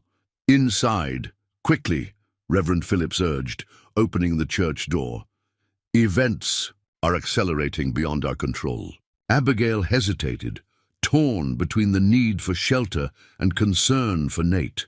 Before she could decide, gunshots echoed from the direction of the jail. One, then two more in rapid succession. God help us, the Reverend murmured, pulling Abigail firmly inside the church. The reckoning began before we were prepared. The interior of the church enveloped Abigail in familiar scents, beeswax candles, old hymnals, and the lingering trace of Sunday's flowers. Reverend Phillips guided her quickly past the nave to a narrow door behind the pulpit that led to his private study. Outside, the commotion intensified, men shouting orders, boots pounding on packed earth, the distinctive jingling of cavalry tack. "What's happening?" Abigail whispered as the Reverend secured the door behind them. "I fear your friend has been discovered." Phillips moved to a small window overlooking the street, his weathered face grave. The colonel arrived with specific intelligence. Someone warned him about Rivers. Abigail joined him at the window, careful to remain partially concealed by the faded curtain. The scene outside confirmed her worst fears. A dozen men had formed a perimeter around the jail, a mixture of Jenkins' deputies and Wilcox's ranch hands. Colonel Hargrove stood on the porch, issuing commands with the confidence of a man accustomed to unquestioning obedience. There was no sign of Nate. Was he? Abigail couldn't finish the question, the gunshots they'd heard still echoing in her mind. "I don't believe so," Phillips reassured her. "Those shots were fired into the air, not at a target. A signal, perhaps, or a warning." The Reverend turned from the window, moving to a battered oak desk that dominated the small room. From a hidden compartment beneath a false drawer bottom, he withdrew a slim oilskin packet. "Marshal Cooper's evidence," he explained, placing it carefully on the desk. "Documents implicating Hargrove, Wilcox, and others in a conspiracy that spans 3 territories. Supply manifests, banking records, witness testimonies, enough to..." Ensure multiple hangings if it reached the proper authorities. Abigail stared at the unassuming package. Why didn't you come forward with this after Cooper's murder? To whom?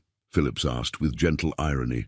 The sheriff who reports to Wilcox, the territorial governor who dines with Hargrove, the newspaper editor who won't print a word without Wilcox's approval? He shook his head. Cooper instructed me to maintain silence until his superior sent someone he trusted, a man with a scar and mismatched eyes. Abigail's gaze returned to the window, where the search activity had intensified. We need to help him. We will, but not by rushing headlong into their trap. Phillips removed his clerical collar, replacing it with a worn bandana. From a closet, he retrieved a battered shotgun that seemed incongruous in the hands of a man of God. Your disguise remains effective. They're searching for a bounty hunter and an escaped prisoner, not a Comanche youth and an elderly minister. What about my children? The weight of maternal anxiety threatened to overwhelm Abigail's fragile composure. If Hargrove knows about Nate, he might suspect I've returned for them. Unlikely. Hargrove's concern is the evidence, not your family. Phillips checked the shotgun's loads with practiced ease that suggested a life before his ministry. Wilcox wants your children for their inheritance. That much hasn't changed. The Reverend outlined a new plan, adapted to their altered circumstances. Rather than meeting at the schoolhouse, they would use the church's root cellar, connected via an old tunnel to the stables as their rallying point. Phillips would gather information in town while Abigail remained hidden. Then they would move after dark to free Nate and proceed to Wilcox's ranch for the children. The tunnel was dug during the early settlement days, Phillips explained, lifting a trapdoor concealed beneath a faded rug. Indian raids were common then, and the church served as a refuge. Most have forgotten its existence. Abigail descended worn wooden steps into cool darkness, the Reverend following with a small lantern that cast long shadows across the earthen walls. The root cellar itself was modest but well stocked with preserved foods and emergency supplies. At its far end, partially concealed behind stacked barrels, a narrow archway led to the tunnel. Rest here, Phillips advised, setting the lantern on a rough-hewn table. I'll return with news when I can. If I haven't appeared by sundown, use the tunnel to reach the stables and proceed alone to Wilcox's ranch. After the Reverend departed, securing the trapdoor behind him, Abigail sank onto a wooden bench, the events of the morning catching up with her.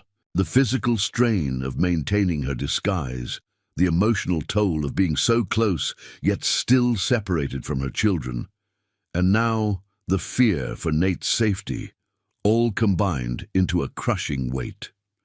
She examined Cooper's evidence packet without, opening it, respecting the seal that might later prove its authenticity in court. The knowledge it contained had already cost at least 2 lives, James and Cooper himself, and put countless others at risk, including Nate, whose fate remained unknown.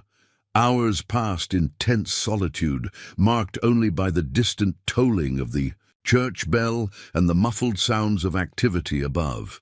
Abigail used the time to inspect and clean Hannah's necklace, the simple task helping to focus her turbulent thoughts. The silver pendant depicted a thunderbird, its wings outstretched in protection, a fitting symbol for their current circumstances. Late afternoon brought the creak of the trapdoor opening. Reverend Phillips descended, his expression grim but determined. He carried a bundle of clothing and a small basket of food. "Your friend lives," he announced without preamble, though not without injury. "They're holding him in the reinforced cell, the same one you occupied. Hargrove has sent for additional troops from Fort Laramie." Relief at Nate's survival mingled with concern for his condition. How badly? A beating, primarily. Jenkins' men aren't subtle in their methods. Phillips unpacked the basket, revealing bread, cheese, and a flask of water. They discovered his true identity when a telegram arrived from Fort Defiance, warning of his investigation. Someone there betrayed him, or was coerced into talking, Abigail suggested, thinking of the far-reaching influence men like Hargrove wielded. What's their plan for him? Officially, he'll be transferred to military custody tomorrow when the additional troops arrive.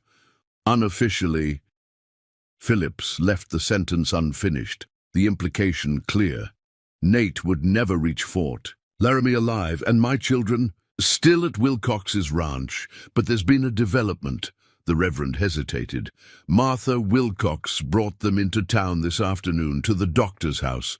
The baby has worsened, fever, refusing all nourishment. Dr. Wilson believes it's milk fever. Maternal terror surged through Abigail. Milk fever could kill an infant within days, if untreated. I need to go to him, now. That's what they're expecting, Phillips cautioned.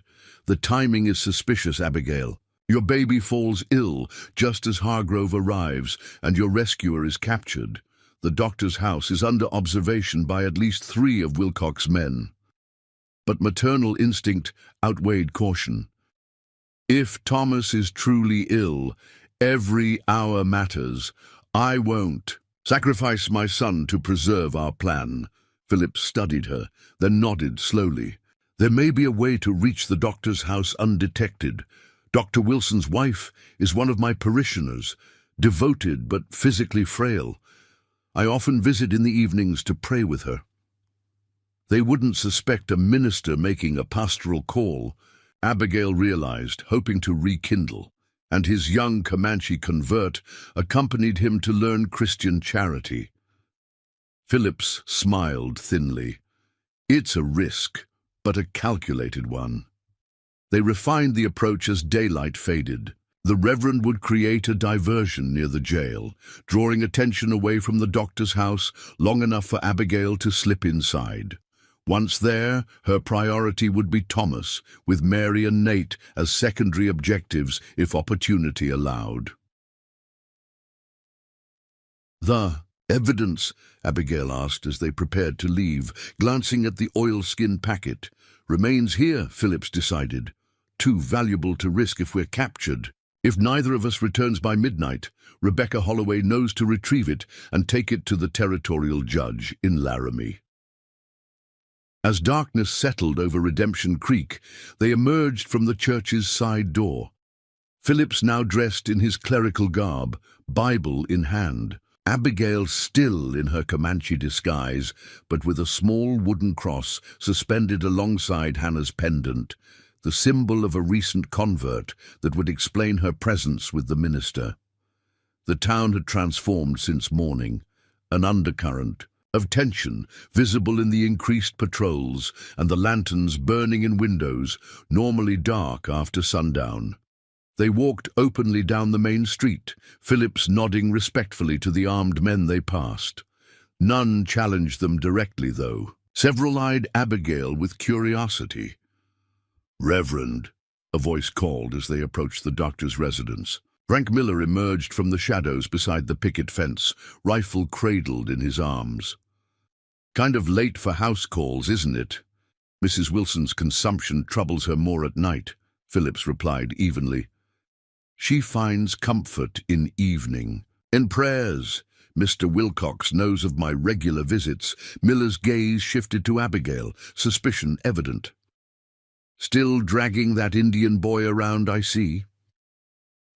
"Joseph is learning our ways," Phillips said, using the Christian name they'd agreed upon for Abigail's persona.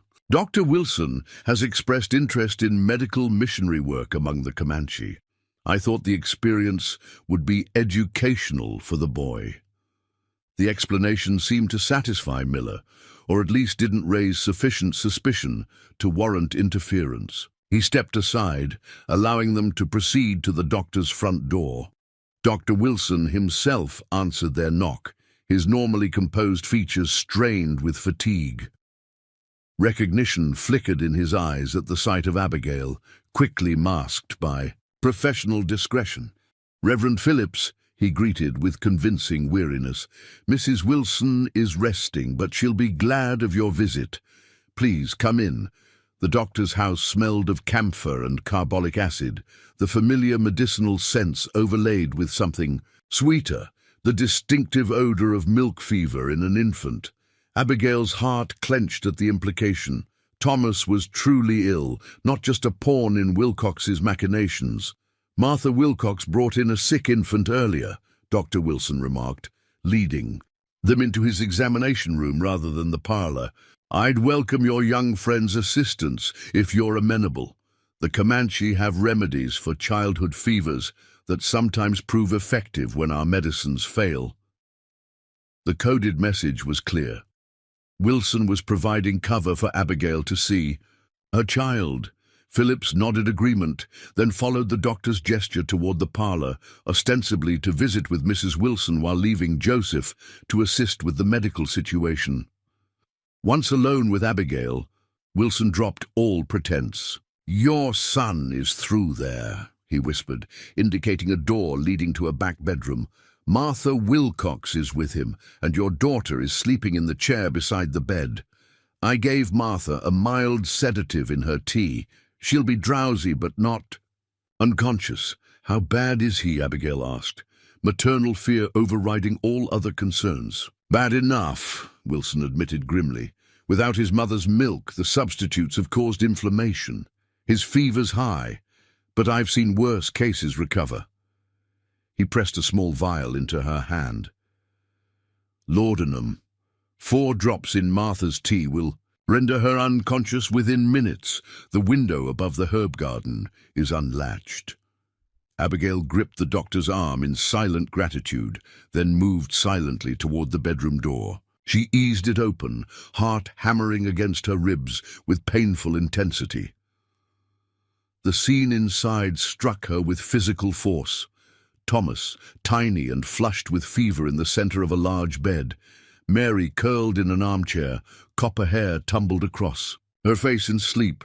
Martha Wilcox beside the bed, her back to the door as she wrung out a cloth in a basin of water. "Doctor?" Martha asked without turning. "Has the fever reduced at all?" Abigail remained silent, closing the door softly behind her. The slight click caused Martha to turn, confusion crossing her features at the sight of a young Comanche rather than the doctor. "Who?" she began, rising in alarm.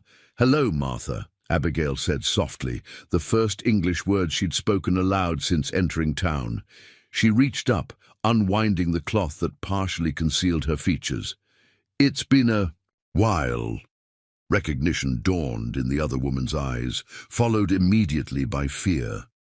"Abigail, but you're a concerned mother," Abigail finished, moving toward the bed, "one whose children were taken from her by force." Martha's hand moved toward a small bell on the bedside table, a movement Abigail had anticipated. In one fluid motion, she caught the older woman's wrist, applying gentle but firm pressure to the nerve point Nate had taught her. "Don't," she advised quietly. "I have no quarrel with you, Martha. You've cared for my children when I couldn't, but they're coming with me now." "Hank will kill you," Martha whispered, real fear in her eyes. "He has men everywhere, the colonel too. They've been waiting for you to return." "I know." Abigail released Martha's wrist, indicating a teacup on the side table. "Drink your tea, Martha. What happens next will be easier if you're asleep." Understanding flickered in the older woman's eyes. "You're going to drug me." "I'd prefer not to force you," Abigail admitted, uncorking the laudanum vial. "But I will if necessary. My son needs me."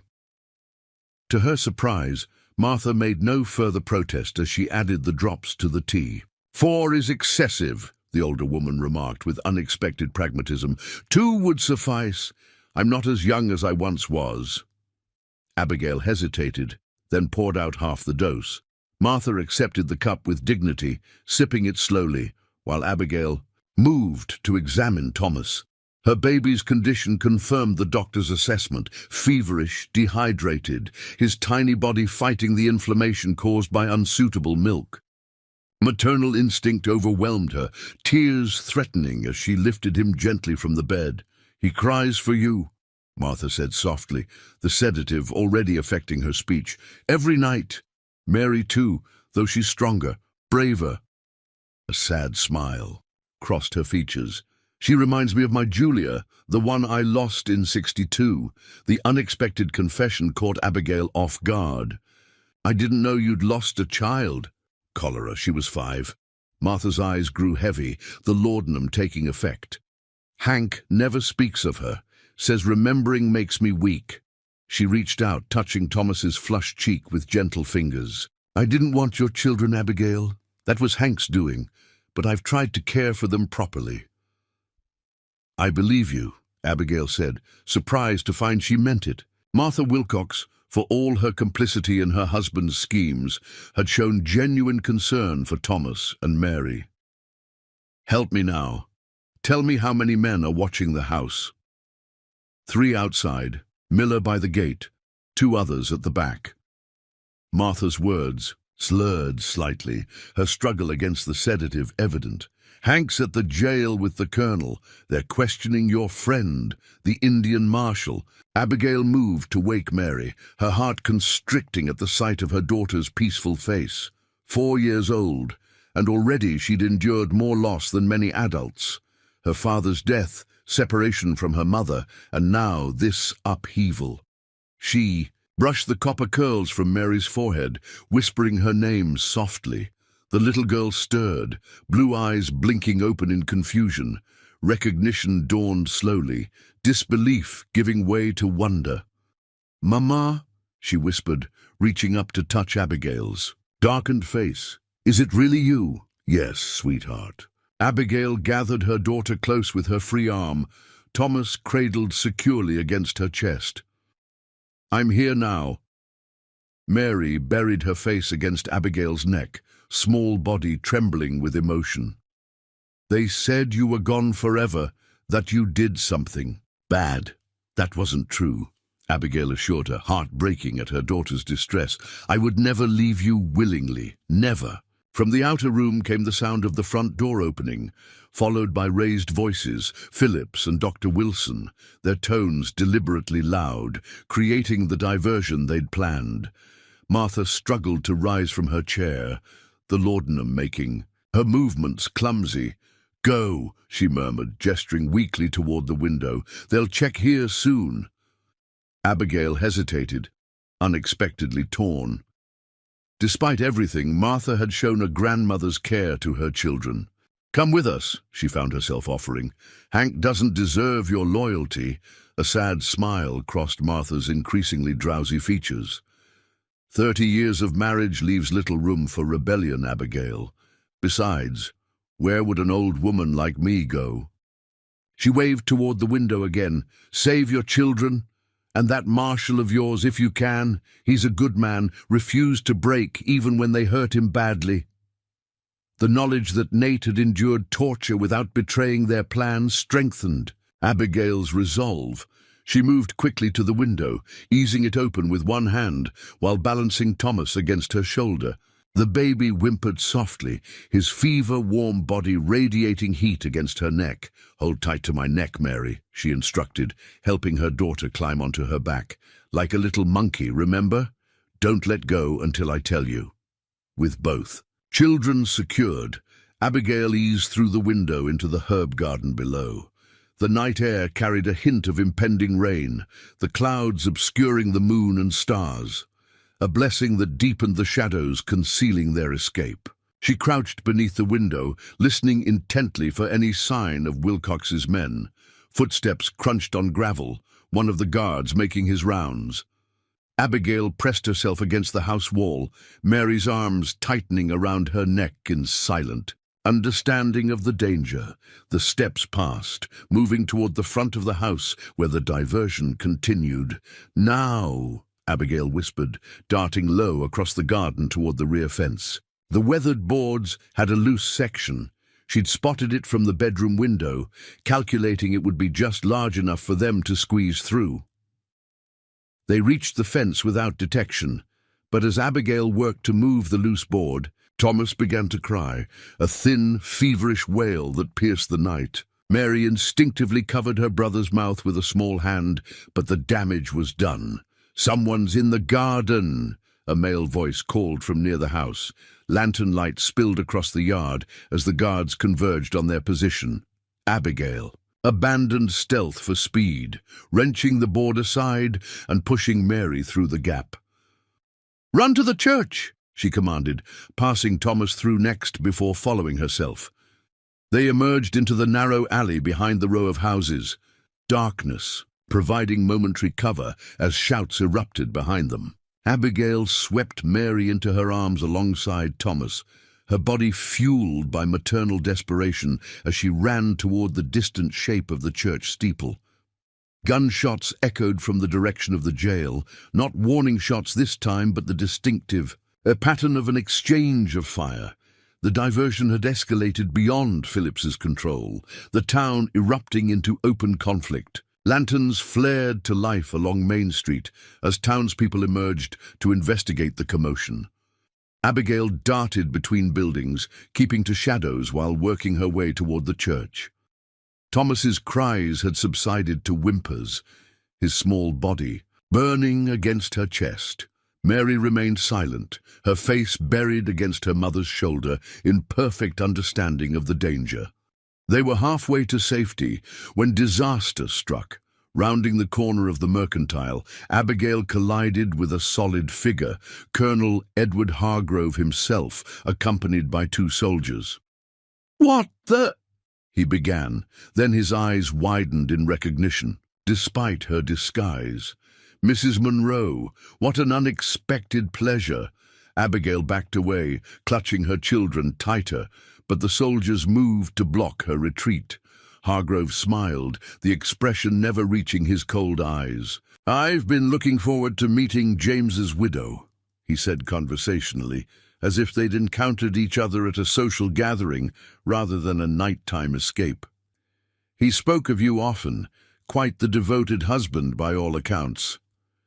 "You murdered him," Abigail replied, her voice steady despite the fear coursing through her. "Shot in the back on your orders." Hargrove's smile didn't falter. "A regrettable necessity. James was an excellent officer but lacked discretion, rather like your friend Rivers." He gestured toward the jail, where the gunfire had intensified. "That unfortunate commotion is what remains of his rescue attempt. The Reverend's involvement was unexpected, I admit." Horror washed through Abigail at the implication. Phillips had been captured, or worse. And Nate was still fighting, outnumbered and injured, while she stood helpless with her children before the architect of their suffering. "What do you want?" she demanded, though she knew the answer. "Cooper's evidence, of course." Hargrove's pleasant demeanor hardened. "The documents he stole before his untimely demise. I know Rivers came to retrieve them, and I know you've been helping him. Tell me where they are, Mrs. Monroe, and your children might yet grow up with a mother." Behind Hargrove, a shadow detached. From the darkness between buildings, a familiar form moving with silent grace despite obvious injury.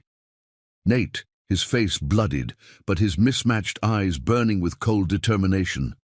He placed a finger to his lips in silent warning, then raised his revolver toward the colonel's back. Abigail met his gaze over Hargrove's shoulder, understanding flowing between them without words. She had one chance to distract the colonel and his men. "The evidence is in the church," she said clearly, drawing Hargrove's full attention. "Hidden beneath the altar, where Cooper prayed the night before his death." Hargrove's expression shifted to triumph. "Excellent. Lieutenant, escort Mrs. Monroe and her offspring to—" The rest of his order was lost in the thunder of Nate's revolver. The colonel staggered forward, a look of profound surprise crossing his features as crimson blossomed across his immaculate uniform jacket. Chaos erupted in the narrow street. The lieutenant and sergeant drew their weapons, but Nate was already moving, his injured body somehow maintaining the fluid grace that had impressed Abigail from their first meeting. He tackled the lieutenant while kicking the sergeant's legs. From beneath him, both soldiers crashed to the ground, one losing his pistol in the impact. "Run!" Nate commanded, grappling with the lieutenant who outweighed him by at least 30 pounds. Abigail didn't hesitate. Clutching her children tightly, she darted past the struggling men toward the church that now seemed impossibly distant. Behind her, more shouts rose as Wilcox's men converged on the commotion, drawn by the gunshot that had felled their military ally. Mary clung tightly to her neck, small face buried against her shoulder, while Thomas whimpered weakly, his fever ravaged, body radiating alarming heat. Abigail's lungs burned with the exertion of carrying 2 children at a run, but maternal desperation lent her strength she hadn't known she possessed. She reached the church's side entrance and found it locked. Shifting the children's weight, she pounded desperately on the weathered wood with her free hand. No response came from within. If Phillips had been captured or killed in the diversion, there would be no help from that quarter. The sounds of pursuit grew closer. Abigail abandoned the door and darted toward the rear of the building, where the kitchen garden offered the possibility of concealment. As she rounded the corner, a figure materialized from the shadows. Rebecca Holloway, her round face tense with urgency. "This way!"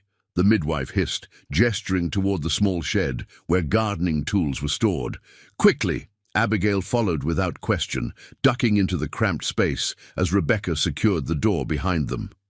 In the darkness, Rebecca's hands found the rough earthen floor, lifting a concealed trap-door that revealed a set of steep stairs. "The root cellar connects to the Reverend's study," she explained, helping Abigail maneuver down the narrow opening with her children. "He told me to watch for you if things went wrong. Phillips, is he alive but wounded? Jenkins shot him when he tried to create a diversion at the jail." Rebecca followed them down, securing the trapdoor above. A small lantern illuminated the familiar space Abigail had hidden in earlier. "Your friend Rivers escaped during the confusion." Relief mingled with renewed anxiety. Nate had escaped only to risk himself again to save her and the children. And now he was once more in desperate combat, outnumbered and injured. "The evidence packet," Abigail said urgently. "Where is it?" Rebecca moved to the stack of barrels in the corner, retrieving the oilskin package from its hiding place. "Here. Phillips said if he didn't return, I was to take it to Judge Carlton in Laramie." Change of plans, Abigail decided, her mind racing through their dwindling options.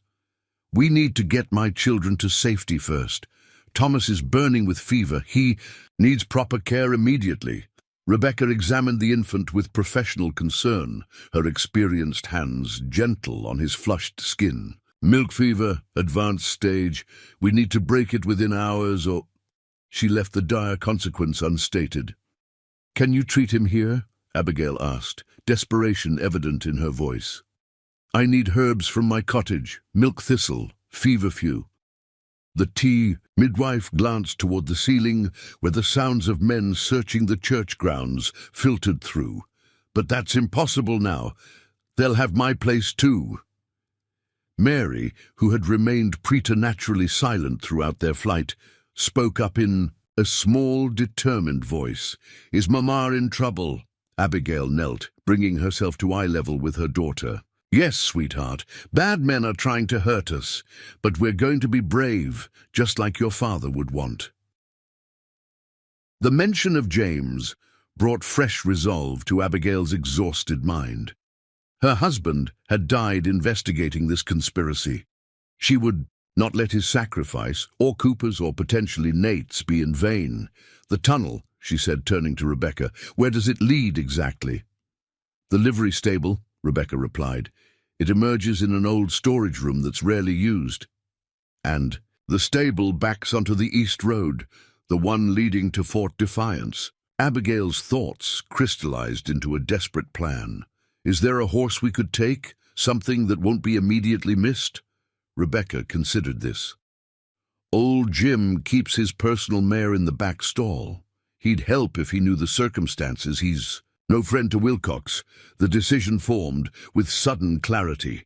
They would use the tunnel to reach the livery, secure the horse, and make for Fort Defiance, where Nate had mentioned allies who could be trusted. The evidence would travel with them, ensuring that even if Nate fell in his delaying action, justice would eventually prevail. "We need to move now," Abigail decided, gathering Thomas close. "The longer we delay, the more men Wilcox will have searching for us." Rebecca nodded, gathering the few supplies available in the root cellar, a canteen of water, some dried apples, a small knife that might serve as both tool and weapon if necessary. She led them toward the tunnel entrance, lanterns held high, to illuminate the narrow passage. "Stay close," the midwife advised, ducking into the earthen corridor. "There are support beams every few yards. Watch your head." The tunnel stretched before them, a testament to the foresight of early settlers who had built escape routes into the very foundations of their community. Abigail followed Rebecca's bobbing lantern, one arm cradling Thomas against her chest, the other guiding Mary along the uneven floor. The evidence packet was secured inside her shirt, pressed against her skin where it wouldn't be lost in their flight. They moved as quickly as the cramped conditions allowed, the sounds from above fading as they progressed beneath the street that separated the church from the livery stable. Mary kept pace without complaint, her small face set in an expression of determination that reminded Abigail painfully of James. "Almost there," Rebecca whispered, after several minutes of hurried progress. "The exit ladder can be tricky. It hasn't been used in years." As they approached the tunnel's end, a new sound penetrated the earthen walls, gunfire, more distant than before but sustained in its intensity. Nate was still fighting, still drawing attention away from their escape route. Abigail's heart constricted with fear for him, but she forced herself to focus on the immediate task. Rebecca reached the ladder first, testing the ancient rungs before beginning her ascent. The trapdoor above resisted initially, years of disuse, causing the wood to swell and stick in its frame. With a final heave, the midwife forced it open, emerging into the dusty storage room of the livery stable. Abigail passed Thomas up first, then helped Mary onto the ladder. The little girl climbed, with surprising agility, her small boots finding purchase on each worn rung. Abigail followed last, the oilskin packet secure against her chest, her muscles protesting the climb after the strain of their desperate flight. The storage room was exactly as Rebecca had described, small, dusty, and apparently forgotten by.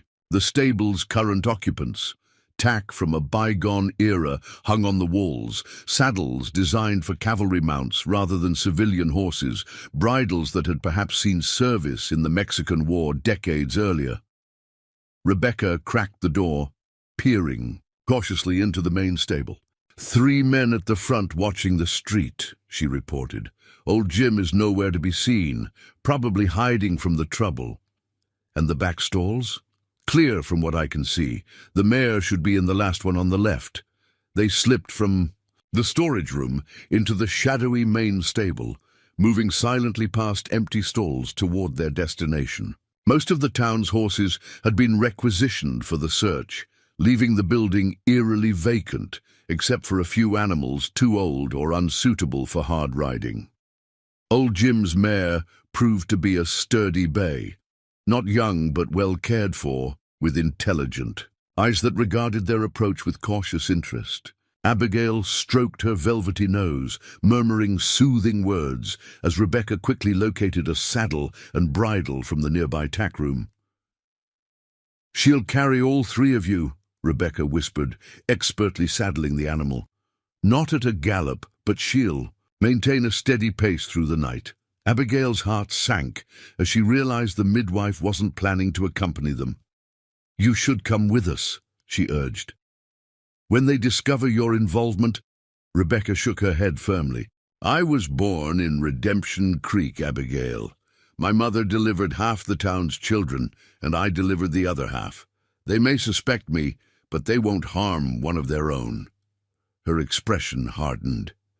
Besides, someone needs to help Reverend Phillips and your marshal friend if he survives this night. The pragmatic assessment silenced Abigail's objections. Rebecca was right.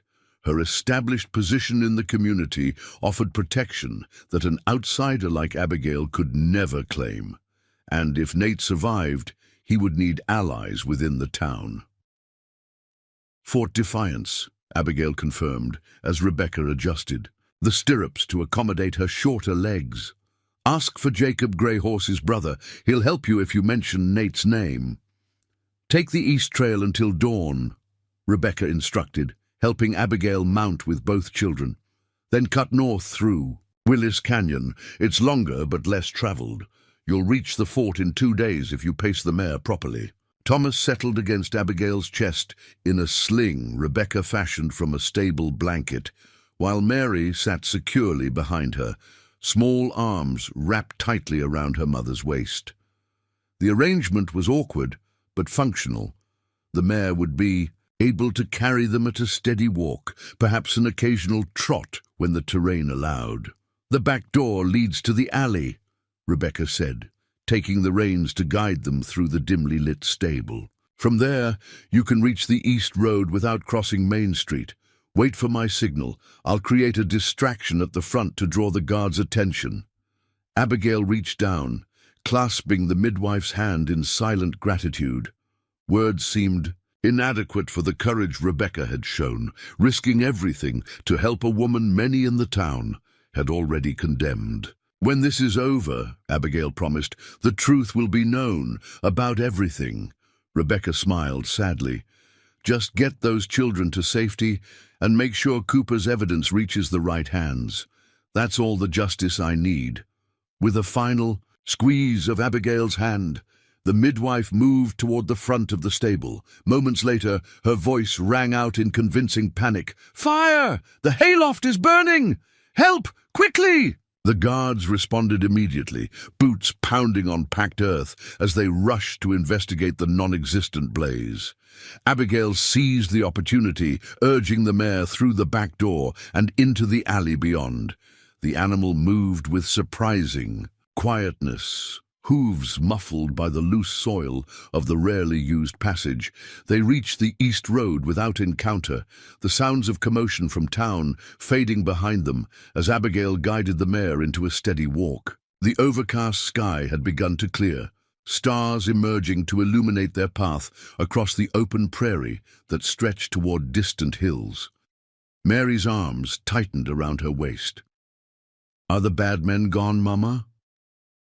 "We're getting away from them," Abigail assured her, reaching back to pat her daughter's knee. "And we're going to a safe place where you and Thomas can get better." "What about the man with the different-colored eyes?" Mary asked, her perceptiveness surprising Abigail. "Is he coming too?" The question pierced Abigail's heart.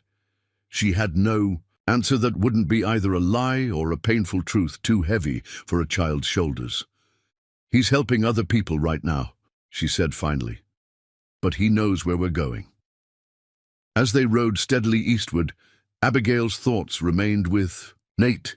His last desperate stand had purchased their escape, but at what cost? She remembered his quiet strength, the unexpected gentleness beneath his warrior's exterior, the way he'd respected her intelligence and courage rather than dismissing them as James's colleagues often had.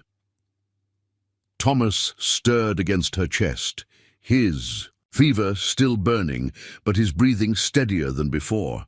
The night air seemed to soothe him somewhat, cool and clean after the closeness of the town. Abigail adjusted his blanket, ensuring he was protected from the breeze without overheating.